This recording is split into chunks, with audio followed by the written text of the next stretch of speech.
That's right.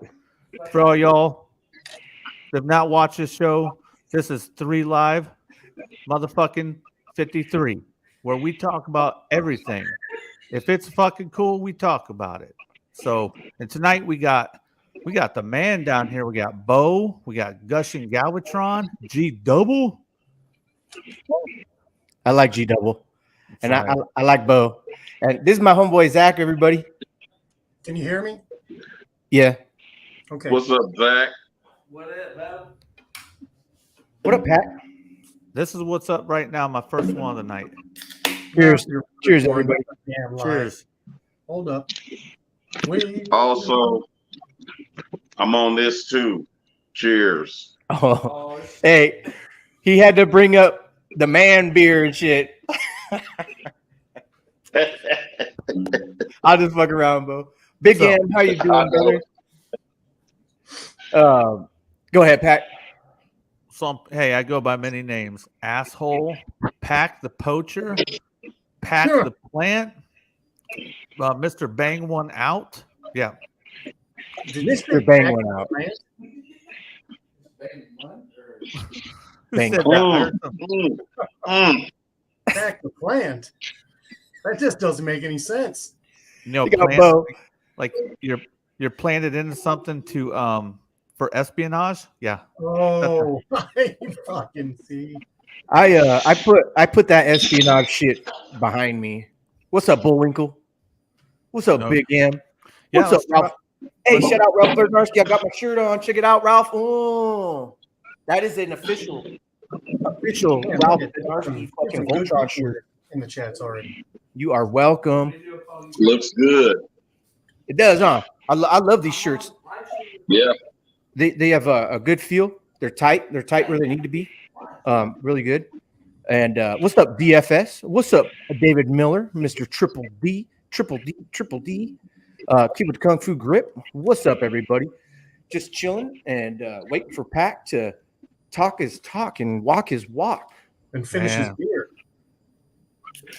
What's up, everybody in the chat? Ralph Bednarski, Big M, Bullwinkle. Bullwinkle's up in this motherfucker again. What up? Hey, Frank Sire. I think I'm pronouncing that right. Frank the Tank. That's what we're gonna call you tonight. Frank the Tank. Yes, motherfucking infinity. I like David that. Miller. Yeah, man. We just gotta go ahead and do what we're doing in the backstage right now till we get sorted out. So we're just gonna fuck around. Cool. We're gonna make fun of each other and anybody that we can, and just have a fucking good time tonight. And while having a good time tonight, we are going to eventually get to David Miller's fucking Instagram page and show up all his motherfucking photos that he does with all the toys that we love. Bo, you follow Triple DX3, correct? I'm pretty sure you do. David Miller on Instagram, Bo. You follow David Miller on Instagram? I'm not sure. When you see his, I'm not sure. Yeah, when we pull him up, you'll be like, oh yeah, for sure. I'm pretty sure I've seen you comment on some of the stuff before. But what do you got playing in the back there, Pat? I might have. Oh, Gremlins. You got Gremlins playing? Yeah, we got Gremlins tonight, bro. That's a good one right there. I was at a toy store today. Picked up some pretty good stuff. I picked up a couple things, but they had a Gremlin 2-pack. They were called the Demolition Gremlins, and they had like they were like NECA. They looked pretty good. They were about 6 or 7 inch figures side by side. They had like a little bomb, little fire extinguisher or some shit. I almost got it, and that's weird that you're playing fucking Gremlins right now, bro. Hella weird. Oh, that's crazy. That is crazy. We gotta give a huge shout out to Zach, bro. Zach. Look at don't drink and drive. Motherfucking don't drink and drive. Hey, there's Zac Efron's in the house. Mother Zac Efron. He's gonna be taking his fucking shirt off, doing pull-ups. 55, 58, 71. All right, let's go. Hey, we got a punching bag, bro. Oh no. Look what I did. Look what I did, Zach. Hey, hey. Normally I'm the punching bag, so it feels good right now. I'm just saying, it feels good. His hey, say something about his Yeti t-shirt, Gushing. Oh, how many fucking coolers did you burn in a bonfire to get that shirt? To prove that fucking cooler. Look at the beer. This is 4 weeks later. It's still fucking cold. I'm kidding, bro. I like Yeti. They're good. I made a table out of one. Hey, Rob78, how you doing, brother? Yeah, chat. If you got something you want to talk about, this is a free game tonight. We will be talking about my beaver's going off. Sorry. Hold on. Somebody's got some. Hold on, I got to toggle mics for just a second. Hold on, I got to find out where that background noise is coming from. Oh shit! Oh, this party foul. Hey, David Miller said $100 t-shirt. Let me mute. Hold on. Does anybody have YouTube up? Twice?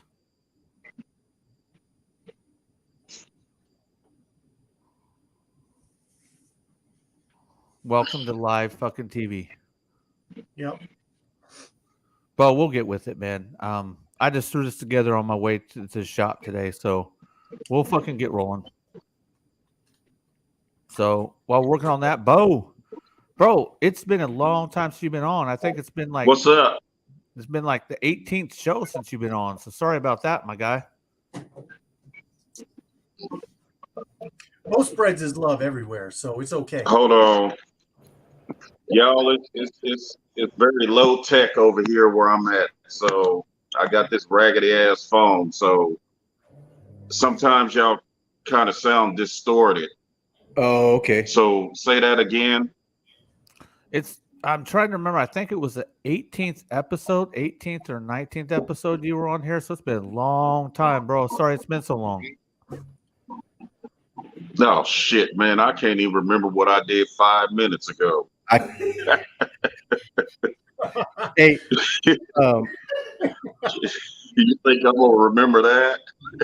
I think you can remember some things you did 5 minutes ago. he lit that cigarette 5 minutes ago. Well, I just remembered I took a piss Oh, 2 minutes ago. I wasn't going to go there. But Hey, what's up, Diamonds? And hello, Pop the Trunk, man. I was supposed to hook up with Pop the Trunk today. I went down to his area today. And Pops, this is Zach, bro. He lives near you, I can say that. Zach lives right near you, Pops. Like I'm talking like 25 houses away from you, bro. But yeah, I was supposed to hook up with Pop the Trunk, but he flaked on me. He's like, "Oh, sorry, brother. I was swimming. I don't have time for you." Whatever. Whatever, bro. Yeah, what's up, Pops? I'll have to, he's like 25 houses from you. He's pretty, real close. Hey, who did we lose? Pat. How did we lose Pat? I know. How'd that happen? Hey, Bo, did you go out shopping or do anything today, or did you just relax today? No, I pretty much relaxed. You know, I've been dealing with a kidney stone actually. Oh shit! It's off and on. I think I done passed it. Did you hear it hit the toilet? Dink. I was in extreme pain, so I know it felt like it was a fucking razor blade coming out my dick. Oh, whoa! Yes. You know, Whoa. Yes. Yes. That's how it feels. I had back pain, and I So swear. I think I passed it.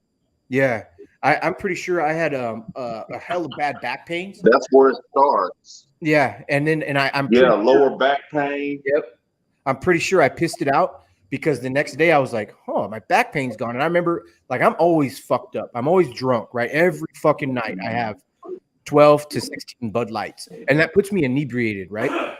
So I can imagine eventually it's going to take a toll on your kidneys. Eventually you're going to have something build up, some calcium and shit, right? And I remember in my head thinking, did I dream it or did I not dream it? But it went dink and hit my fucking toilet bowl, dude.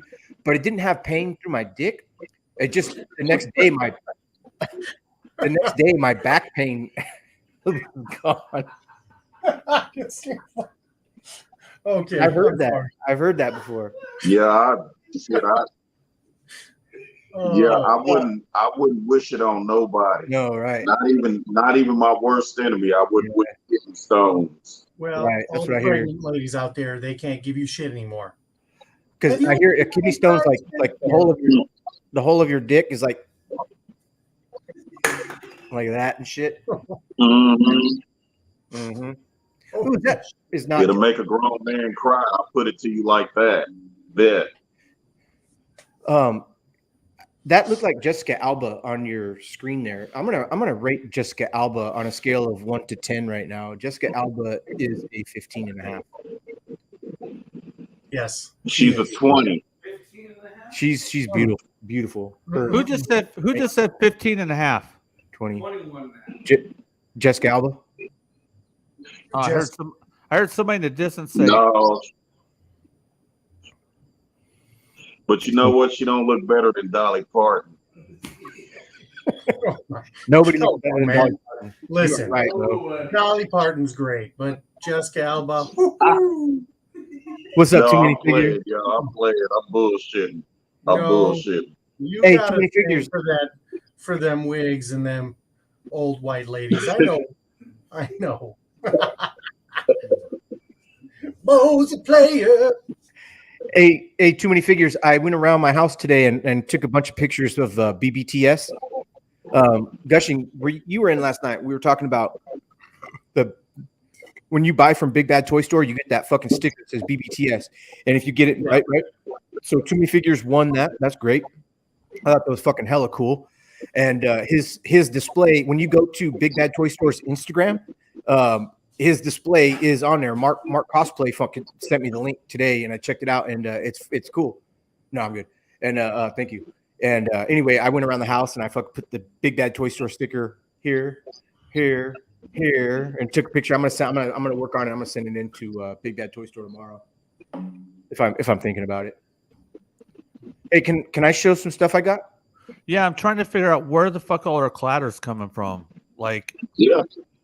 we have a lot of fucking clatter. So I'm trying to isolate which square it's coming from because it's causing. Oh, here, let me do this.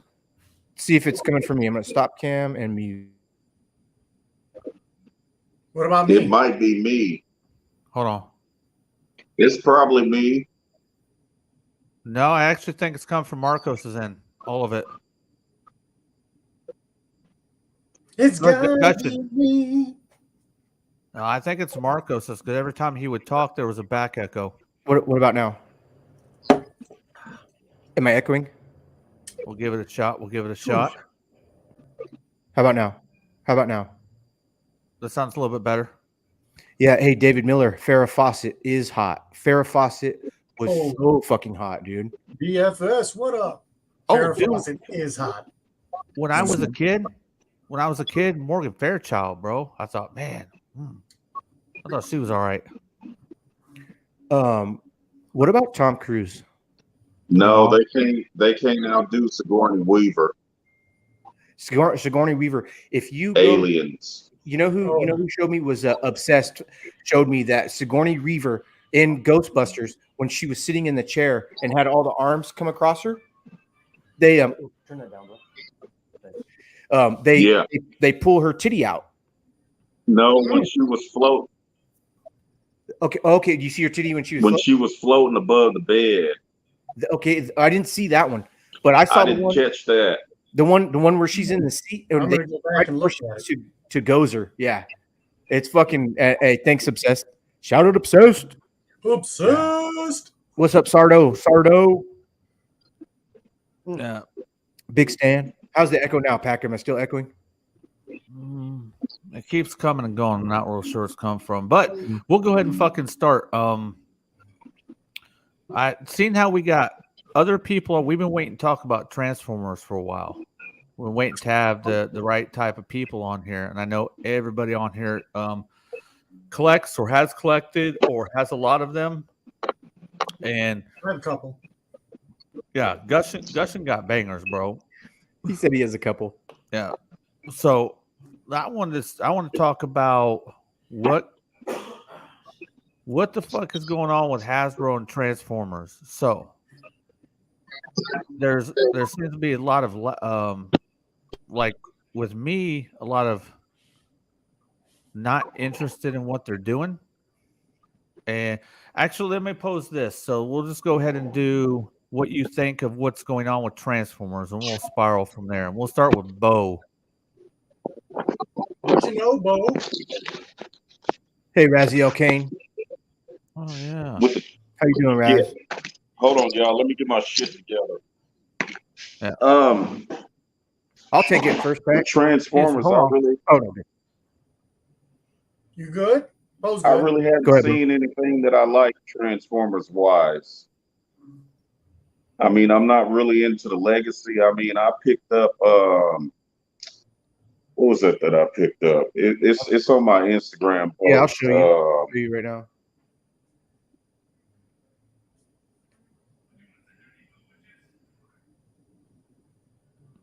What do you say, Bo? No, damn, what did I pick up? That T-Rex. Right there, Bo. Yeah. Yeah, the one in the back, the silver, red, and blue, that's the one that I picked up. That's my most recent. And yeah, that one right And there. then I love that one. yeah, that's the one I picked up. Yeah, Bo. So you've picked up a couple Transform. Oh, this is also on Bo's Instagram. Just in case you guys were wondering. Yeah, that's what I was saying. You know, people don't be a slave to fashion. You got Sludge too. You know? Yeah, I got Sludge. Yeah, Cool. So go, okay. I got that off of Amazon. Yeah, so you're still working Transformers. You're not forgetting about them. You're bringing them in. That's cool. No, I mean, I'm mostly, you know, like in the 3 3/4 figures. You know, I got mad love for those. Most definitely, yeah. Yeah. Well, go ahead. Hold on. Marcos, go ahead and take it from there because I know that when you were kind of talking, and you could probably really get it started off what the fuck we're kind of discussing. Well, the thing with like Transformers is really good. Like I love Transformers, obviously. Like we all love Transformers, and I'll skip off and do GI Joe. I'll skip off and do anime or whatever. So today I was at the store at this toy store called Fantastic Collectibles, and I posted a bunch of pictures. I didn't post the pictures anyway, but there was a lot of Legends there. They had Legends Metroplex. They had Black Zarek. I got Black Zarek's right here. He was one of the Legends that I really wanted, but only because of Ultra Marcus. If Ultra Marcus didn't do Black Zarek's voice, I wouldn't have even got Scorponok, right? And then so I'm looking at all the stuff. They got a lot of the skeleton Transformers, where they're skull and bones type shit. I'm not into that. I'm not into the Legends scale or the Legends Menasor that's coming out. It looks okay, that kind of thing. And I can appreciate anybody that buys that, but I totally retracted back from Transformers 100%. And something like we said before, you can only have 10 Optimus Primes, 25 Megatrons, 30 fucking Bumblebees, you know what I mean? And then at a point, you're like, okay, something really has to come out of the fucking dark to blow these away that I'm going to go fucking buy it. Because I'm not going to have fucking 100 of everything. I should have stopped at like 3 of everything, like 1 for this mode, 1, and you know what I mean? But so I do love Transformers, but nothing has really dragged me into go, oh, I got to get that fucking Transformer. They're starting to do like Flame Toys. The model kits, that RC, she's my next one I'm going to get. I want that model kit RC. She's not going to be transforming, but she looks fucking, she looks damn good. So that's where I'm at with that. Yeah, go ahead, Gushin. Well, for me, I'm at a crossroads. I'm getting rid of all my G1s. I'm keeping. Don't get me wrong. The nostalgia is beautiful. I love some of them, and I'm going to keep some of them. But a lot of them, I'm getting rid of. I'm going mostly third party, simply because of the quality, the scale, the size, the detail, and the fact even though they cost like $200-300 sometimes, they're accessible at all times. So I can get a figure that I really want, even maybe a year or two afterwards, and I pay like $50, $75 more. Whereas the G1 figures are just, they're hard to maintain, and they don't look anything like the cartoon that I grew up and loved, and that does make a difference to everybody, even though we can say it don't.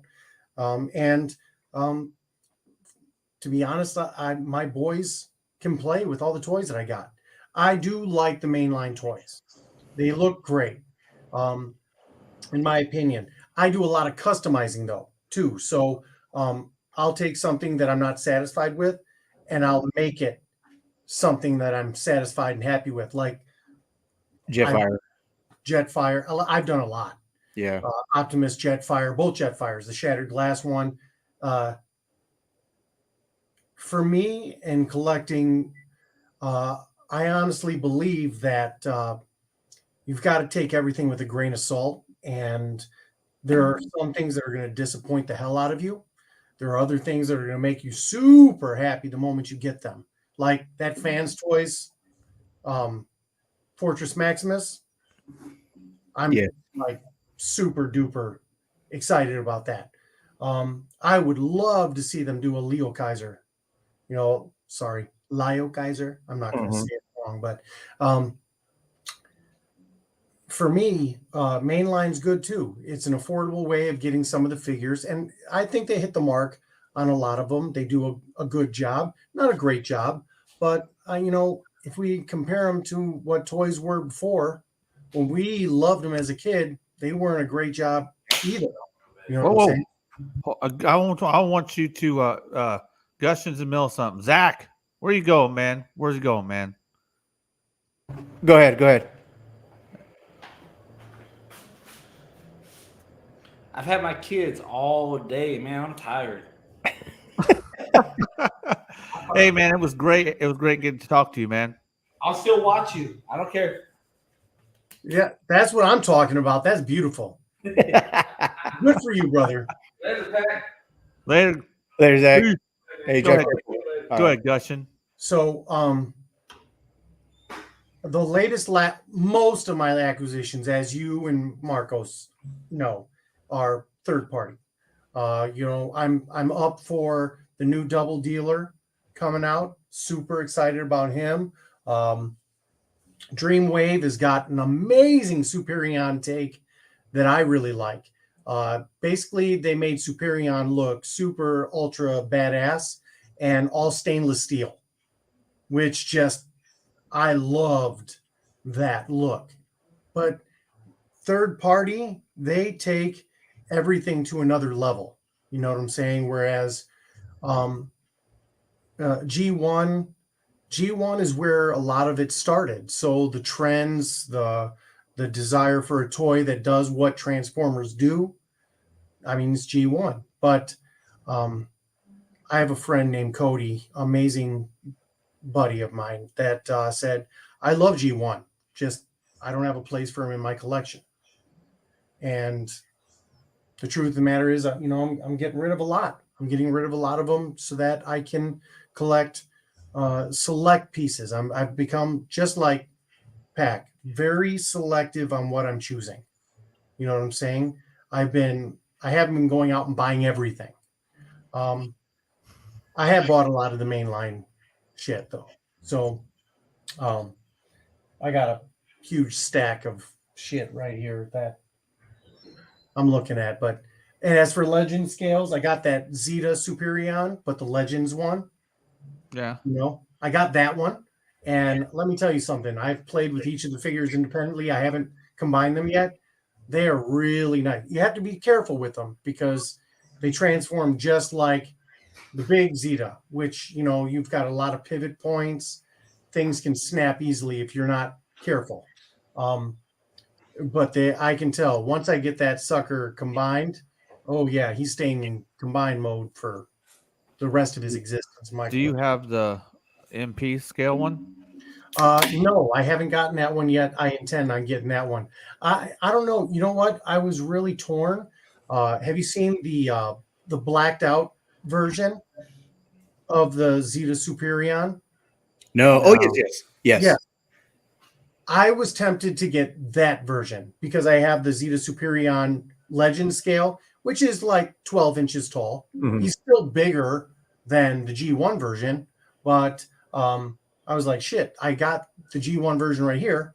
So I was thinking about getting the big boy, only in all black.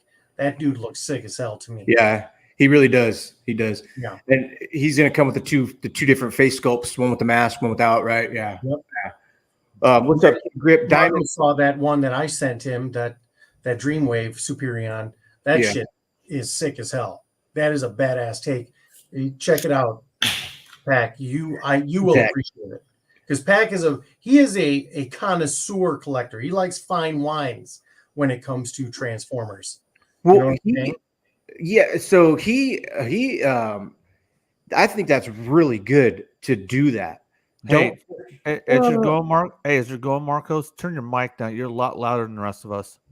Just a little bit. That might help with your reverb. Go ahead. Sorry, continue. How's that? Better or a little bit more? How's that? Better? There you go. Yeah, I think it's really good that Pac does that. He pulls back and he doesn't say, "I'm gonna fucking get every fucking thing." That's me. He researches. He gets fucking information. What do other people? Did it break in the hip? I'm not gonna get that one that broke in the hip, right? That kind of thing. And he does pretty good with that. I like that. Yeah. So, like, this is a perfect topic, and I almost don't want to give my idea away for somebody to steal it. Later, kid. Like, I me, don't, bro.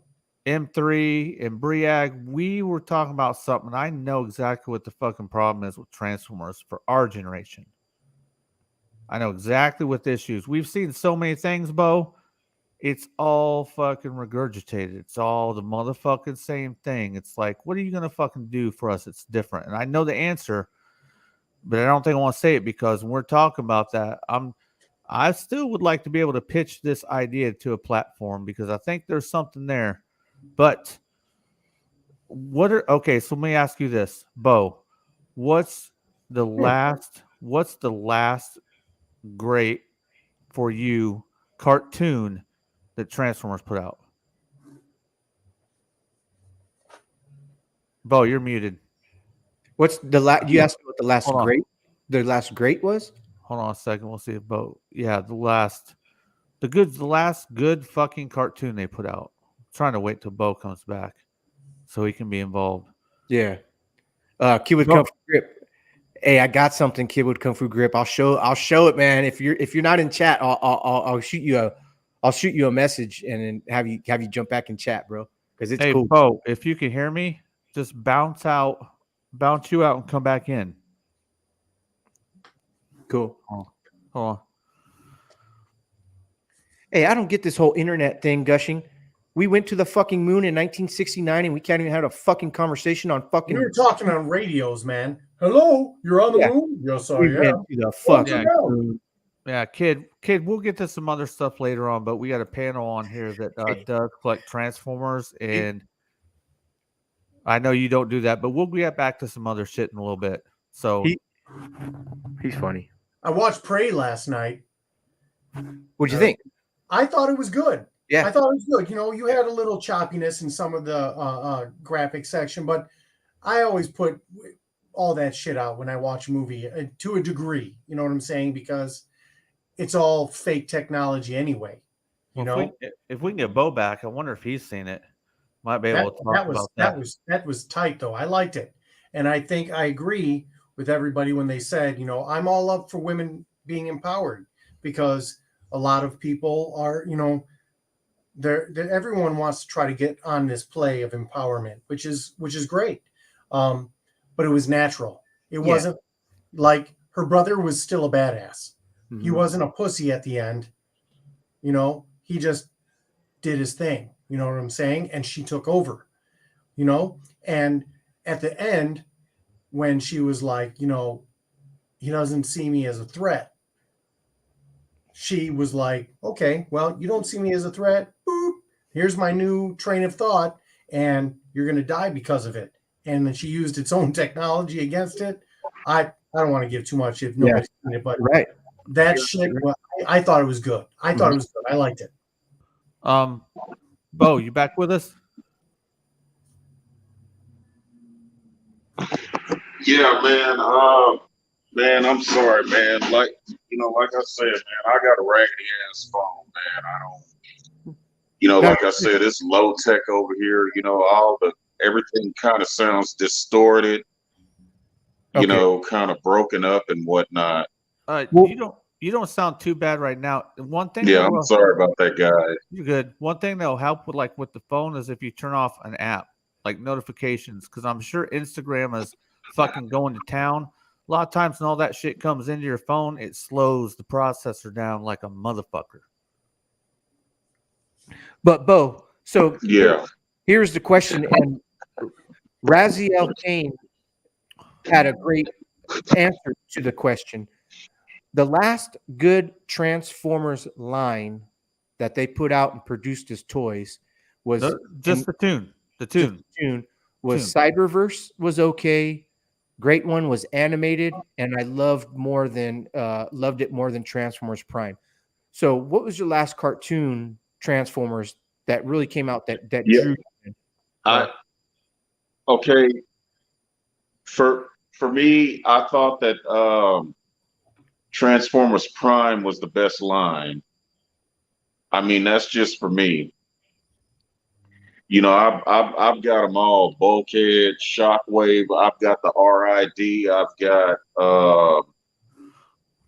hell. The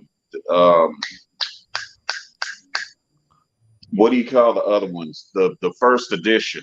First edition Optimus Prime. First edition Bulkhead. Cliff Jumper. Can y'all hear me? Yep. Perfect. Can you hear me? Perfect. Yeah, Cliff Jumper. I mean, I've got them all. Now, what about tune? Now, I know you're talking about the line of toys, but what's the last tune that you think is the best that they've put out? What's the last good one they put out? Man, this is frustrating. I don't think Bo heard me. It's all right. Hey, Pat, so go with Gushing, the last cartoon, fucking the best. It's all right, Bo. We'll deal. No worries. Last great cartoon for you. For me, I wasn't super crazy about like the way they looked, but Prime was a good storyline for me. It's just funny I haven't watched many of the cartoons. What I've been doing lately is I've been going back to a lot of the Japanimated series that were turned, a little bit after or way after the animated first animations done in America were done. And I've been watching a lot of those, and they're great. Like their storylines are great. Their animation is great. It's almost like a Japanimated movie, and I love it. I mean, you got to get used to. So, are you saying that? Are you talking about the Japanese animated as the last great thing for you that was good? For me, yeah. Okay. In all honesty. So we're talking 90s. We're talking 90s for you. 90s and very early 2000s. Okay. So I'll go for Marcos. I think the last good show that they did, which revolves around a lot of the problem, I think was Prime. Animated before it, I thought was fucking great. Okay. It started out good, but then like the first 3 or 4 episodes were kind of fucking weird and stupid, but it got really good. Nothing has come close to touching those, in my opinion. Prime almost had Prime had consequences, and there was a little bit more mature content in there. But everything they've done since then, the peak went way up the fuck here, and they just went down. Everything since then has been down fucking hill.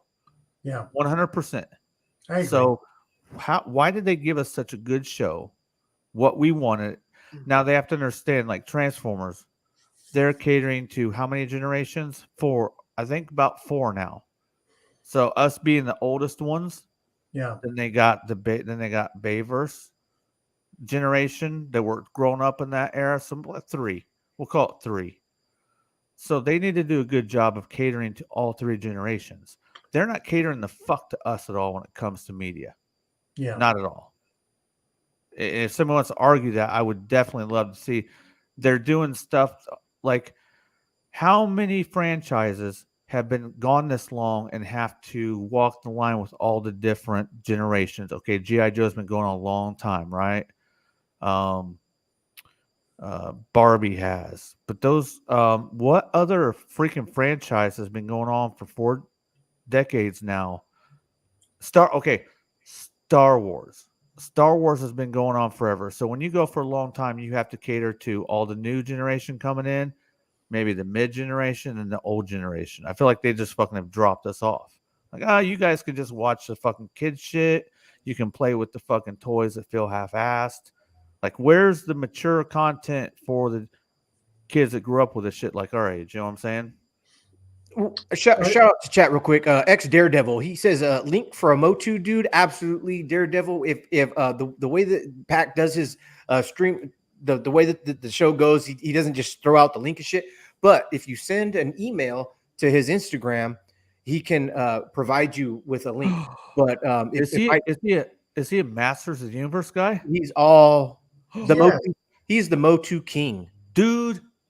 I need somebody else in this fucking show that we could talk Master Universe with. Dude, Yeah, I've got 2 fucking walls of. yeah. Man. I know. Gushing, yes.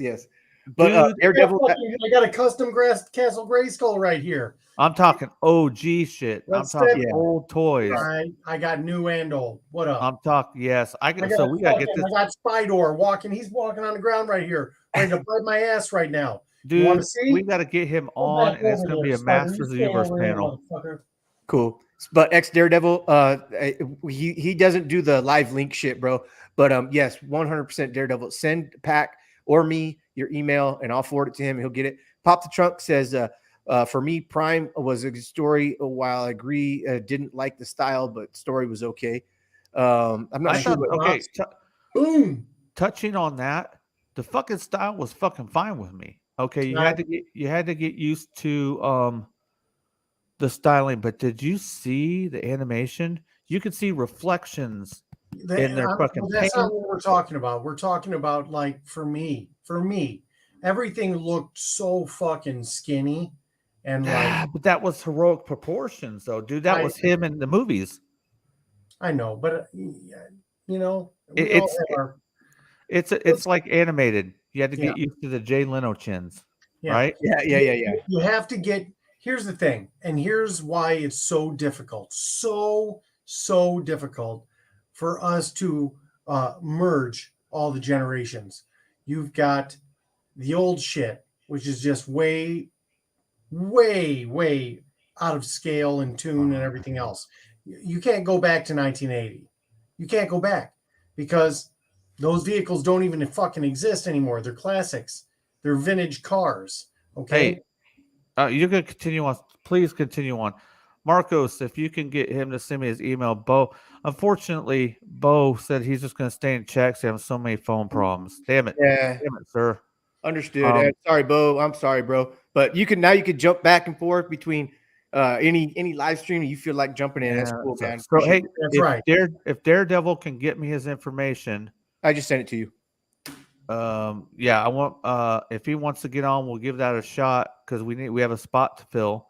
But go ahead, 100%, Gushing. Sorry to interrupt. No, it's okay. It's just very tough because you're trying to go from nostalgia, okay, from when we were kids.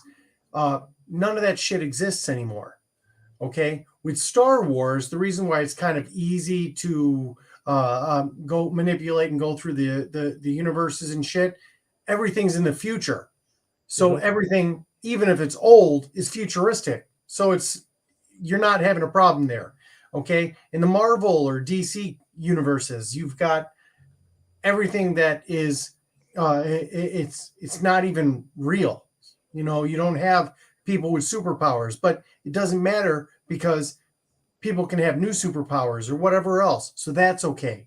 With Transformers, you've got their niche, which is a robot, a sentient being transforming from a vehicle alt mode to a humanoid robot version, and they're all different. You've got shit from when we were kids to now to way before, but like the way before back on Cybertron, right, was still super futuristic in comparison to when we were little kids on Earth. Yeah, like Hot Rod.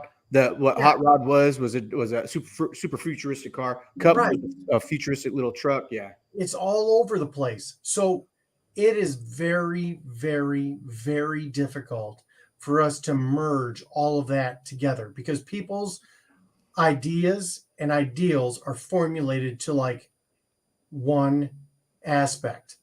And it's either, oh, I grew up in 1980. This is the aspect of Transformers I love. Oh, I grew up in 1990, 2000, whatever. These are the Transformers I love. And it's hard to merge because people, we all have individual ideas of what's amazing.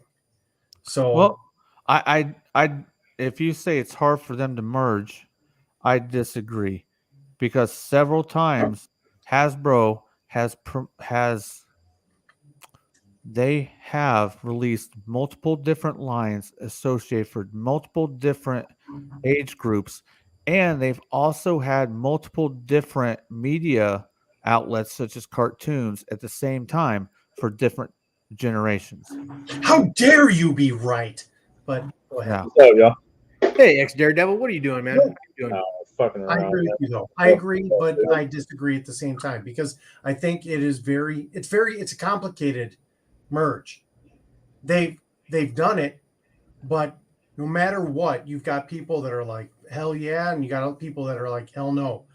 People like us, I would say that you, me, and Marcos, I don't give a shit as long as I get to play with the things that I love.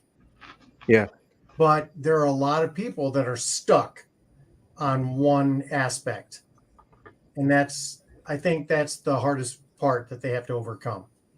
Yeah.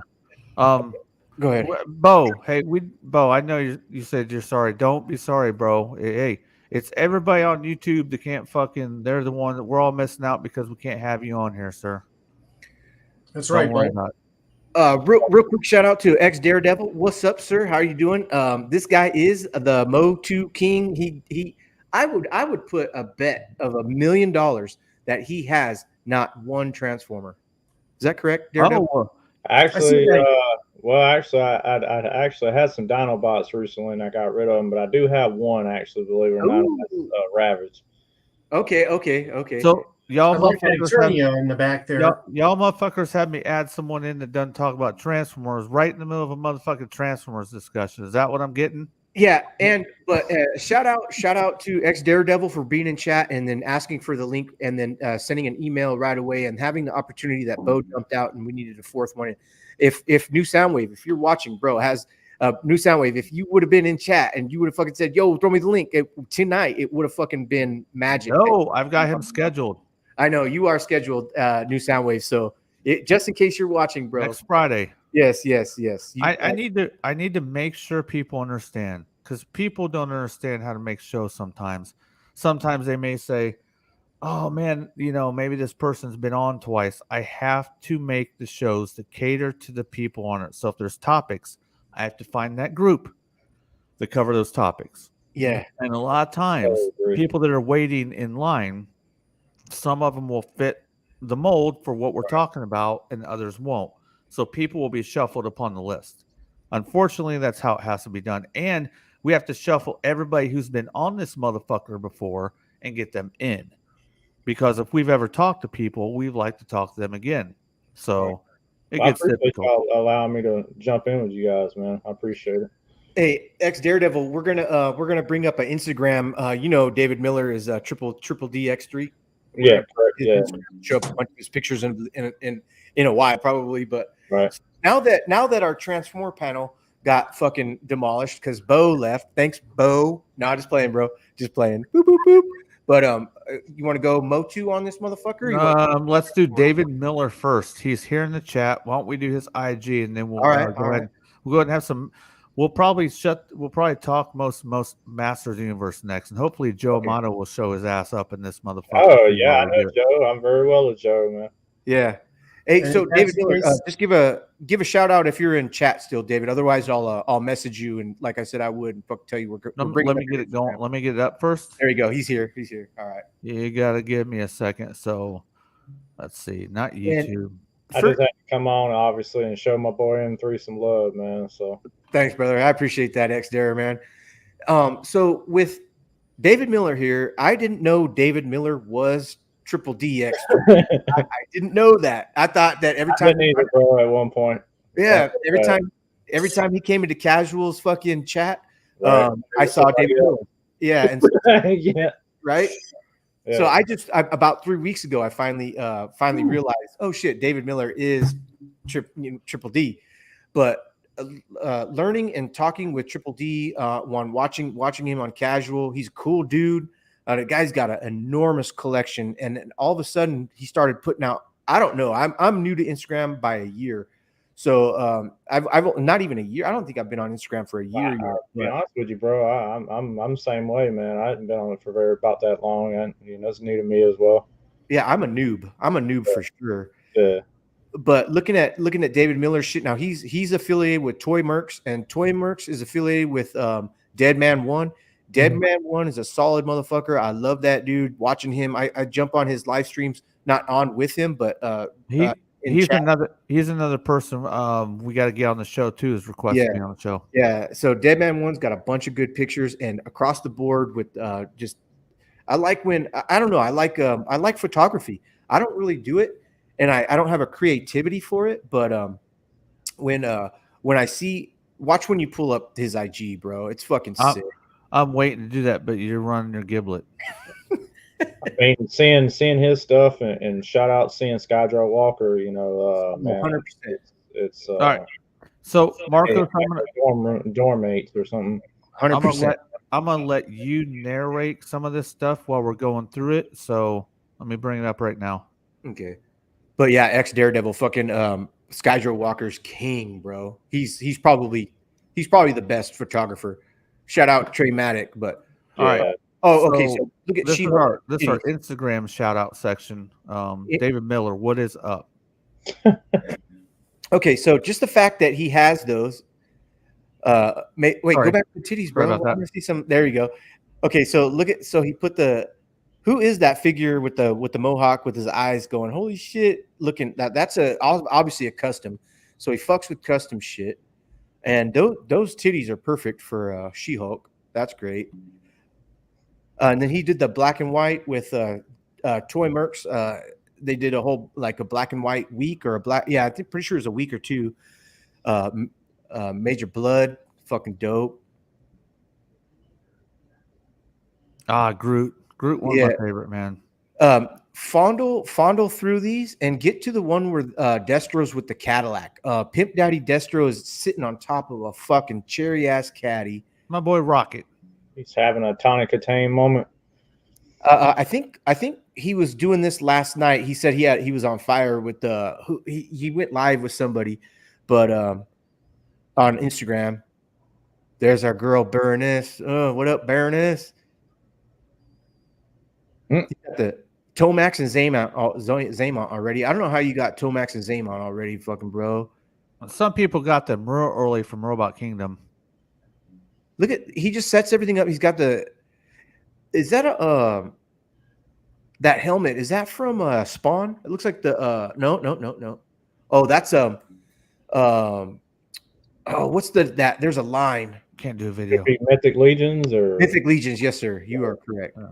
I gotta skip past the videos. I'll just fuck up the bandwidth. Yeah, videos have they draw the bandwidth and they have the music potentially it'll fucking flag YouTube videos. But look at that cigarette and a fucking drinking a shot. Dude, I just saw that one this morning. There's that Mohawk dude again. Yeah, but he does some really great work. Kind of reminds me of. He just kind of puts me in mind of like Sardo as well. Oh, definitely. Shout out Sardo, bro. Yes, yes. There's another black and white. I dig the black and whites. You can get away with a lot with black and whites. So he's got the action. And he came up with some. Oh, the guy. Okay, so looking at that picture, the guy on the far right with the green goggles, the green glasses, that's a cool Action Force figure, fucking guy right there. I'm actually gonna hunt him down. He looks fucking good. I guess I think that's part of the Steel Brigade. I'm not sure, but Steel Brigade. Yes, you were 100% right. There he is, right there again. Yeah. He's been in several of these images I've seen. Is that beach? That's beachhead. Beachhead. Was that a blue eyes or a brown eyes? I wonder. Oh no, it Which doesn't. one was the harder one to come across? The brown eyes or the That's blue a blue eye. Oh yeah, look at that.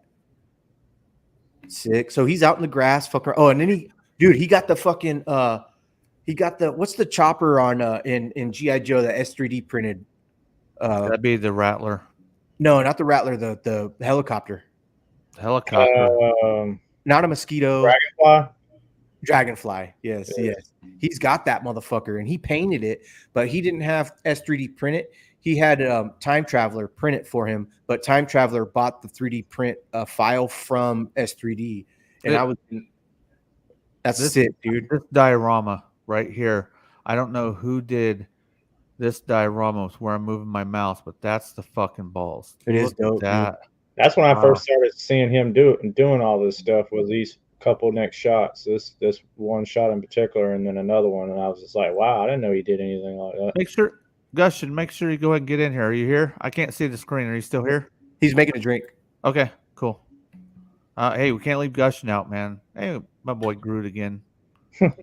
Groot and fucking Rocket. Rocket's the man.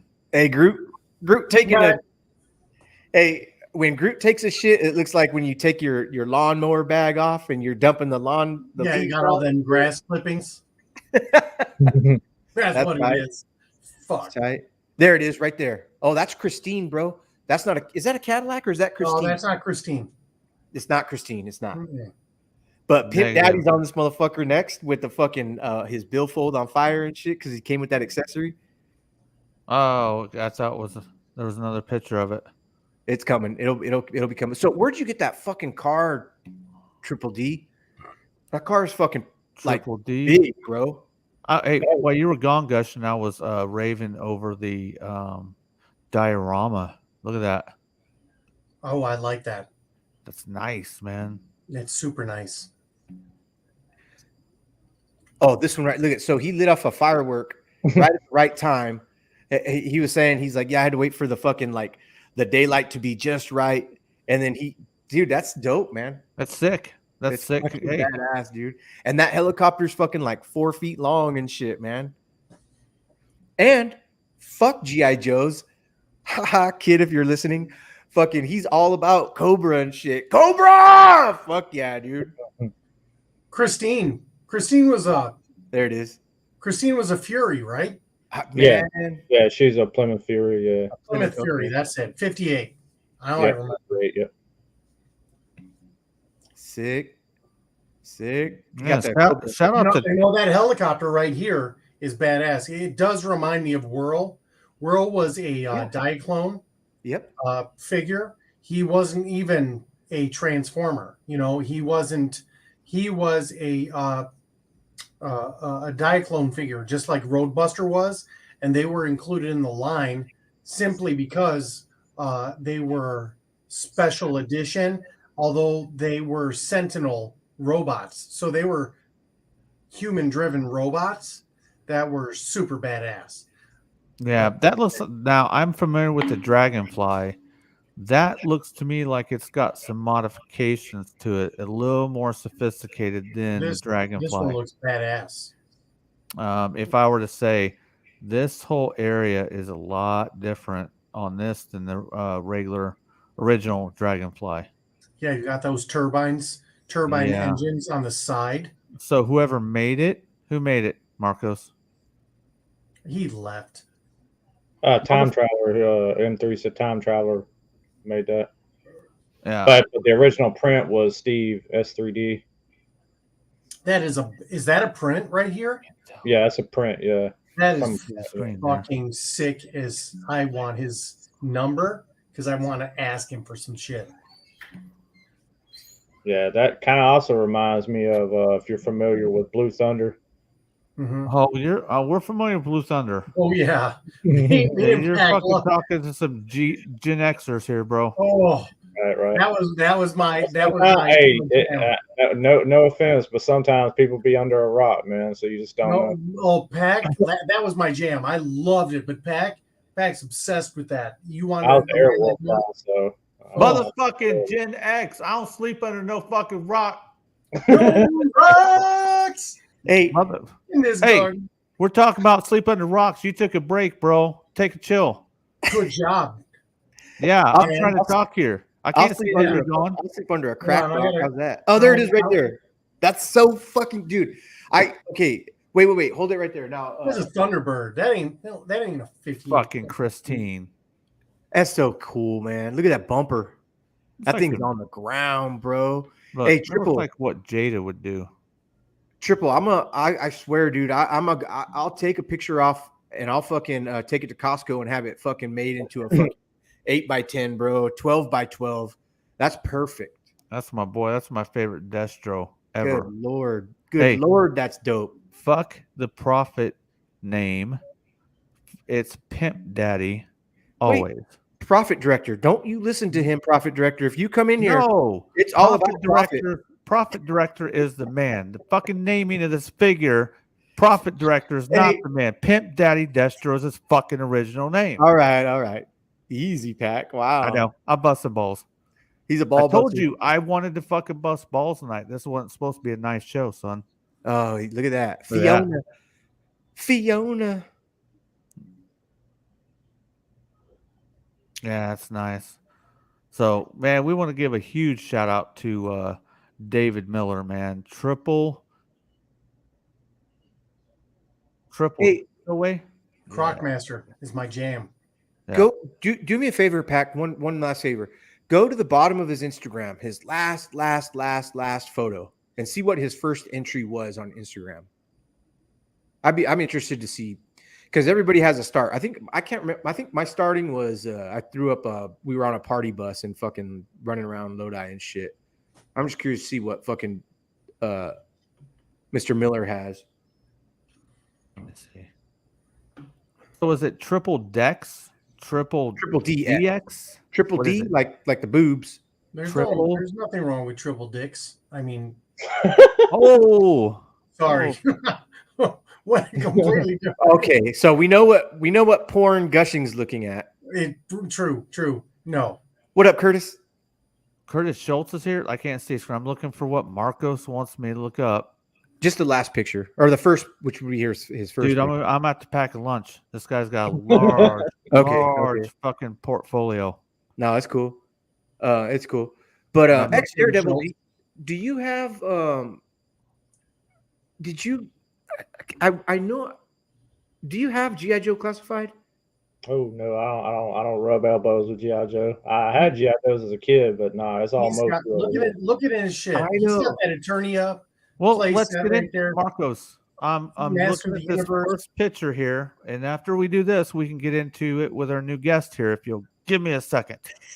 I'm just God fucking damn fan. it.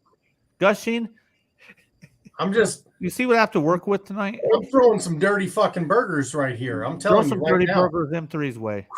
Okay. Get Marcos to throw you some tissues. God, I love damn. dirty burgers. I Hold love on. dirty I got burgers. this I'll tell you photo right that you now. want to see. Hold on. Are you ready? Pack, we're waiting. I have to look it up, motherfuckers. He's got a, It makes he's got everybody. a look at This her. guy's got a large portfolio. It took a while to scroll through it all. So there's one picture before this, but look personal. I'm not Are showing those it. My on the Little focus. Ponies? Oh, that is. This is his second photo. I'm not showing the other photo because there may My be Little Ponies. Oh, okay. Gotcha. there may be Yes, people they in are there that I don't want to show on screen.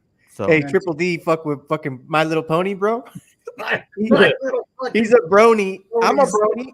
I'll be a He's a- brony. He's a jabroni. is that? I just fucking Jabroni with you. pony. Sorry. I'm fucking with you, David. I mean, hell, I used to collect Care Bears back when I was a kid. So. Hey, they used to shoot shit out of their stomachs Yeah, onto I mean, people's chests. yeah, exactly. I seen a commercial on Instagram or an ad on Instagram for the Care Bears. It's like, "Fuck you, bear. Don't shit on me, bear." And he got to like shit on it. They're sick, dude. Fuck yeah. Care Like Bears are garbage fucking pail, only Care Bears. cool. Yeah, hell Yep. yeah. That's okay. I can respect that and Yeah, enjoy 100%. it.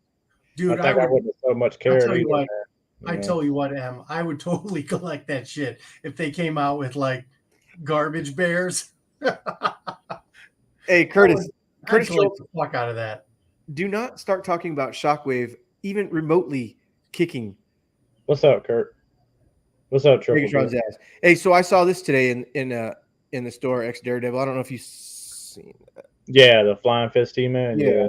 I got that. Do you want one? Do you have? What do you mean? I got one. I got a few of those actually. No shit. He Yeah. did look good. He did look good. They look awesome. shiny. I liked it. Oh, okay. So I had to fucking deal with some issues here. Fucking getting attacked by some fucking bug this large. But okay, so we have a new guest on here. Mhm. Let's go ahead and get acquainted with him. He-Man! X Daredevil Unpack. I don't know if you know me. I think we just became friends on Instagram right before the showdown. This is Gushing Galvatron. We just became fucking friends now. Yeah. That's right. M3. He-Man! So, seeing how X Daredevil does Masters Universe, we're going to go around shortly, each square, and you're going to say what background you have with Master Universe. We'll start with Daredevil first. Well, it's got to start from the beginning, man. Since I was about a year old, believe it or not. And of course, you really don't start really physically in your mind remembering anything from a childhood until you're probably about 5, visually, but in remembrance wise and your memories. But man, it was 1982, man. It was the Filmation series, and very few things I do remember, man. But some figures I remember: Web Store and Battle Cat, and just certain ones, and then my dad always rushing up to the door every Friday, late Friday evening, every time he'd come home, because I knew he'd had a He-Man figure in his hand, sometimes more than one. Sometimes he'd have a whole armful. He'd give them to me. But man, that's pretty much where it's at, man. I've been it from day one. Eat, sleep, and breathe. Motu, man. So been over 40 years. Well, 40-year anniversary. So been hardcore ever since. Like a broad you can't get rid of. So A great problem that you can't get rid of. There's nothing wrong with that. And from looking at all your shit that you have, dude, it's fucking amazing. It's starting with that Eternia playset right there, man. Said that like 5 So- times. But Eight grand and shit, man. Gushin, go ahead. Marco's trying to sidetrack me all night. Oh, David Miller. No problem on the shout out, bro. You deserve it. Go ahead, Gushin. For me, I call it what the signature 4 were Transformers, G.I. Joes, Master of the Universe, and Thundercats. Those for me were the signature 4, like that I adored. I mean, I did have Voltron and a couple others, but those were ones that I loved. And Masters of the Universe was amazing, but it was one of the toys. Like my mother she was a hardcore Christian, so she used to say that they were evil, satanic toys, but That's why they were cool. they weren't. But I know. I loved every aspect of them because they were just like, people can make fun of me for this too, but they were Barbie dolls for boys. But I mean, they were badass with weapons, and you could use them to kill each other and destroy shit. And I loved them. And for me, it's like any toy. I like the vehicles, I like the creativity, and I like the mysticism that was entwined with Masters of the Universe. So that's what always draw me into Webster, Spikor. Those are like my 2 favorites when I was a kid. Go ahead, Marcos. Yeah, I wasn't allowed to watch He-Man. That was one specific thing that the church said to my mom was, don't let your kids watch He-Man. I don't know if it specifically went like that, but it was dealt with magic. And in the Bible, you're not supposed to fuck with magic. And And so now I have a better relationship with God. He's okay with me fucking with He-Man, right? He's fine. You know, he's not gonna be like, hey, bro, don't fucking trip on that shit, man. Those people were fucking 1980s scared of everything. Yeah. Shout out God, thank you, bro. But He-Man's dope. But I just wasn't allowed to watch it. So my first fucking He-Man episode that I ever watched was when I was an adult. And the fuck you He-Man when Pac started saying that was literally when I started watching. I on YouTube, like little skits here and there of all of Skeletor's fucking hella funny shit. You boob and you fucking this and that. You fucking That's right, He-Man. you're an idiot. Fucking He-Man, beast man. Fuck you. But I don't know. Even though that I have the collection that I do down here, they're not mine. They're my friend Jason's. He has hella He-Man shit, but he gave them to me so I can display them because I like them. But yeah, I don't know Fisto what his fucking shit was all about. He likes to fist people. But putting a Yeah. fist up your ass, motherfucker. Well, apparently, but the guy that looks like a blue He-Man, but he has the Baker. clear. Faker. No, he's got the clear sundial on his chest. It's like a Cyclone. Cyclone. Yeah, Cyclops. and he spins. Yeah, he spins. Yeah, that was my other personal favorite. Yeah. Man, I think Manny Faces was one of my favorites. I like him. Yeah, with and the the facial head. guy that has the thing that turns just No, his that's forehead. Triclops. Yeah, Yeah. Triclops was sick. And I'm looking at like Beastman, and then the guy that you could see through, he has all mechanical gears. Roboto.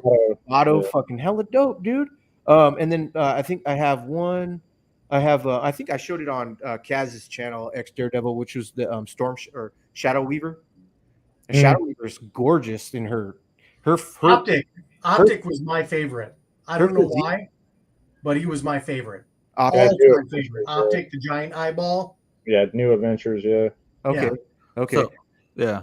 But yeah, I just wasn't allowed to watch He-Man, and I maybe one day in the future when if I'm sick and like laid out, I'll fucking throw it on and binge watch all the fucking episodes. You know, I'm interested definitely. And She-Ra has a Pegasus. Amazing ass. Yes, you can say it. A Pegasus. Mhm. She does have Pegasus. Yeah. And then there's some rainbow shit going on with She-Ra too. Woman Yeah. power, man. If you're I- on ecstasy, maybe, but yeah. Do you have She-Ra X Daredevil? Oh no, I don't roll with the Princess of Power, man. Only thing I roll You with fucking do, brother. It's okay. Real men will tell he, us they got is the Princess of Power.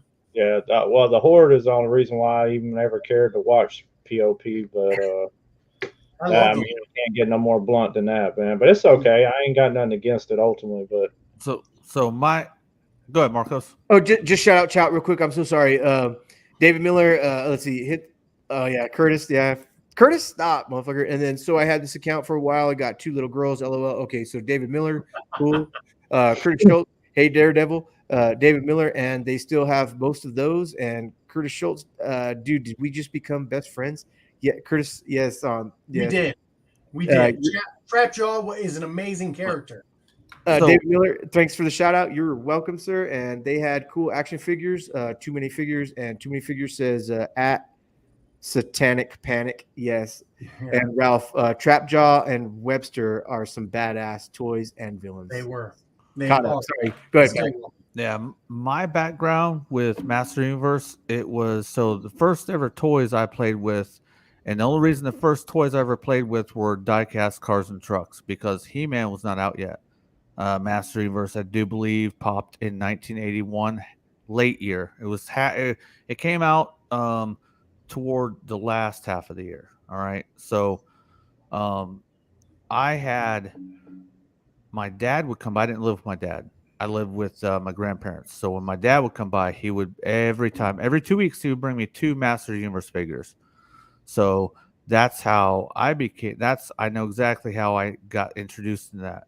And through the course of that, I had up until 1986, I had every figure, every play set, every vehicle, except for Faker.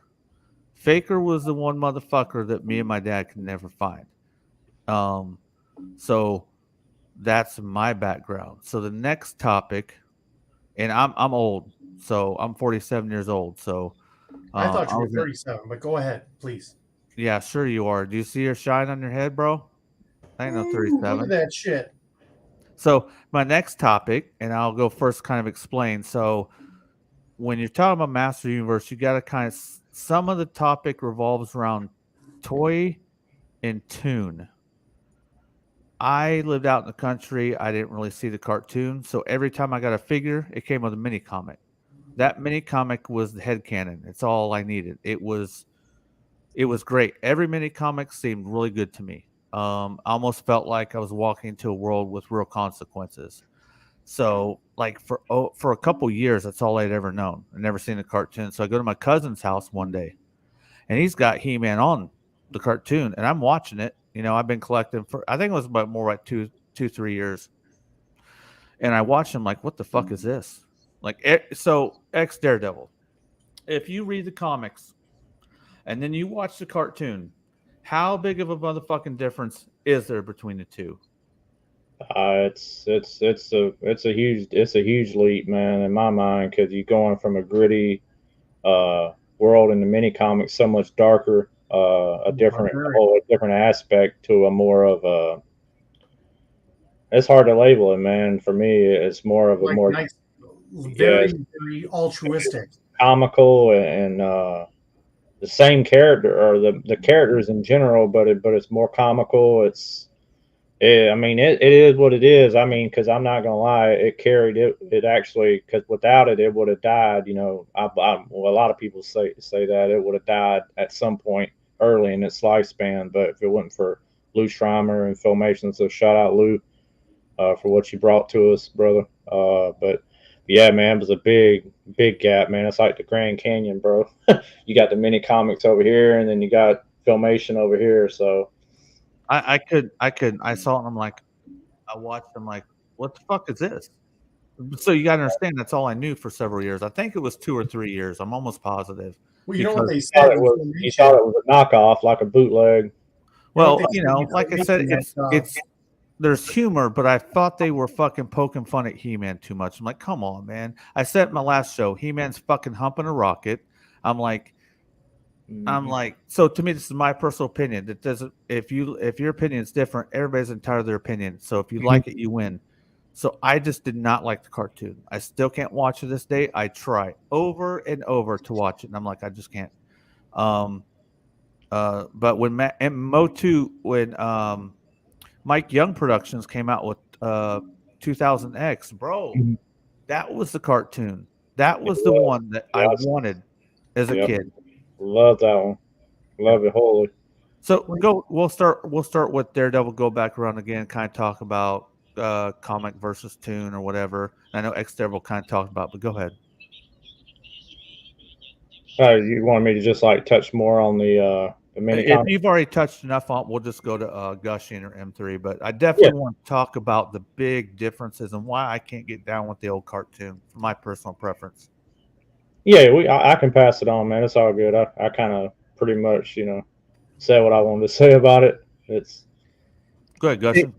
Real quick. I just messaged Joe Amato and I said, hey, we're talking about He-Man if you want to join. Listen to what he said.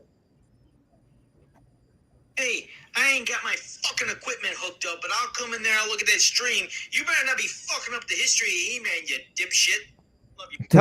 Tell him if he jumps on my stream after that, I will block his ass.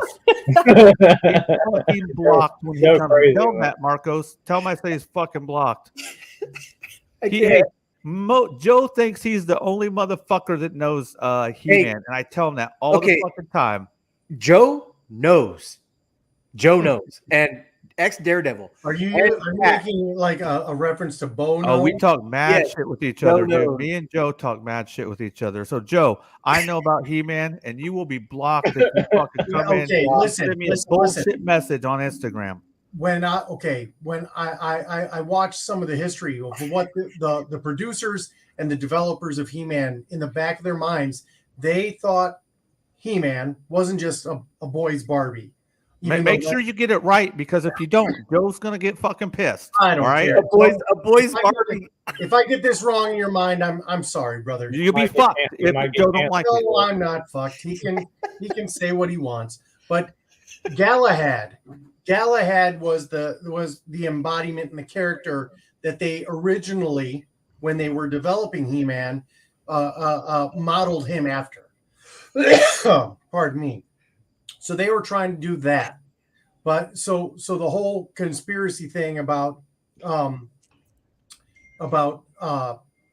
him being satanic and evil, well, that was out the window, because he was like a knight of honorable proportions. He was just huge and super duper strong with a lot of power, and Grayskull was the embodiment of that power, and it was like passed from generation to generation. So with that in mind, cartoon wise, I loved it and hated it, because I loved the mini comics, which were very barbaric, gritty, and dark. And then the cartoons, they couldn't kill anybody.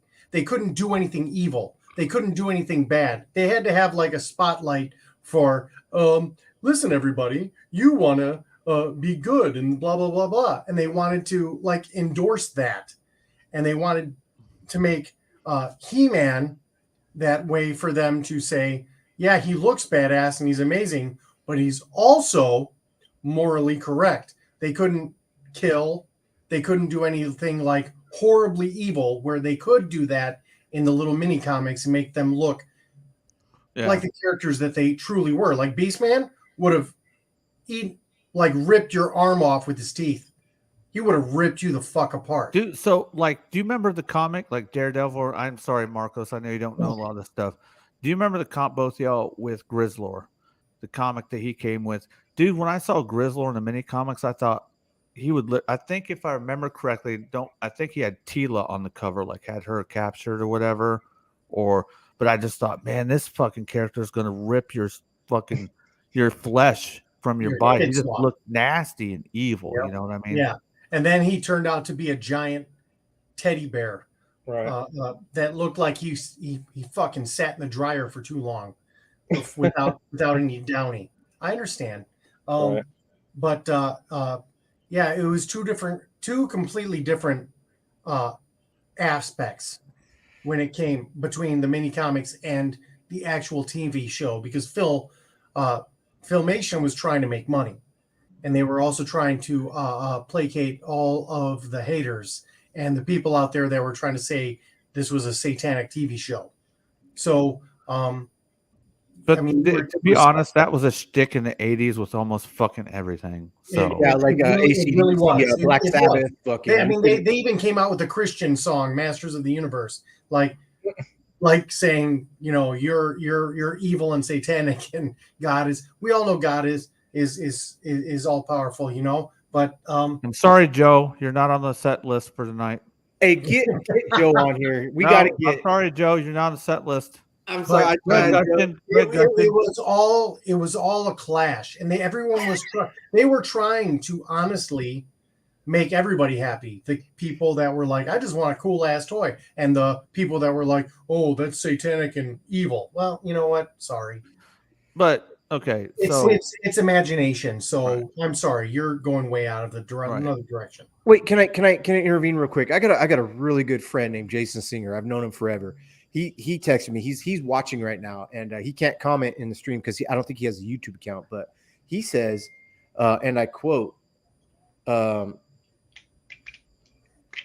"He-Man is gay like the new Thor movie." LOL. I haven't seen that. Is that the one where he shows his butt? What's up, Jason? Jason, you the man, bro. I just say a prayer for you. Yeah. He-Man's not gay.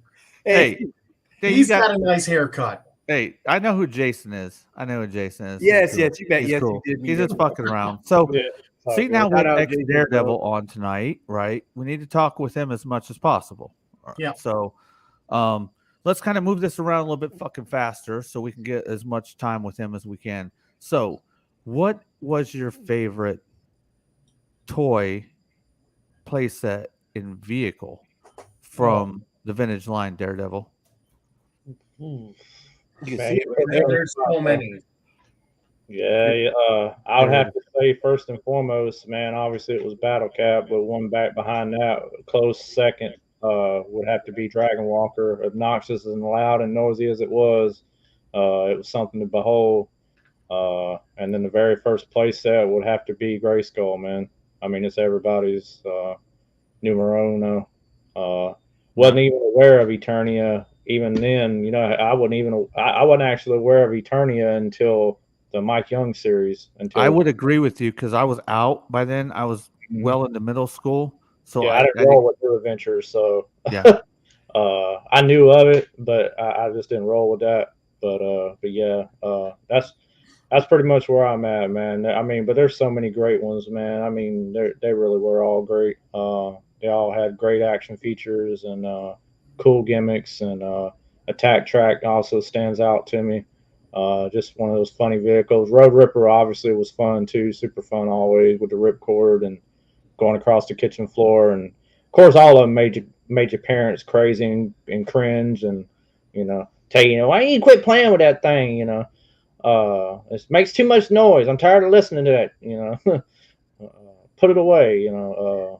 But yeah, it's that's pretty much where I'm at with them, man. I just love them. Those are the ones I love the most. Is the Attack Track the thing that goes flop, flop, flop? Yes. That one's here. Yeah. So, see, I'm a little different. Like a lot of things you listed were early 80. Those vehicles, I'm pretty sure were 83/84. They were pretty early on. Yeah, early on. Yeah. I liked my favorite playset was the Fright Zone. That was my all-time favorite fucking playset. My favorite vehicle, I had a lot of them, right? But if I'm gonna pick one, for some reason, I love the fucking Blaster Hawk. I love the feature of the fucking shooting the fucking discs and shit, and then you could fly it. When I was a kid, I liked anything that I could just kind of hold and pretend I was fucking flying and shit. Favorite figure gets a little difficult. Yeah, it is. That's hard. Cyclone, Faker, because he was so elusive, right? So Faker's one. I love Clawful for whatever reason. I've always fucking loved Clawful with his red and blues.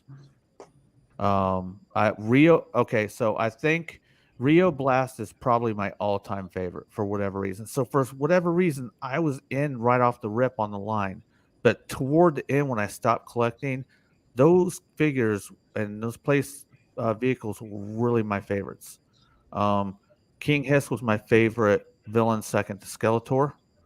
But Rio Blast, I think, might have been my favorite fucking toy, period, in that line. So go ahead, Gushin.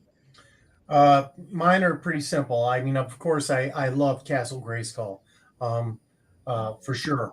But Snake Mountain was absolutely my favorite because I got to say obnoxious shit over that loudspeaker. I'd be like, "Fuck you, He-Man," and I'd say it as loud as I could everywhere. I'd say other things too, but the Talon Fighter, I love the Talon Fighter. That was a perfect. Go ahead.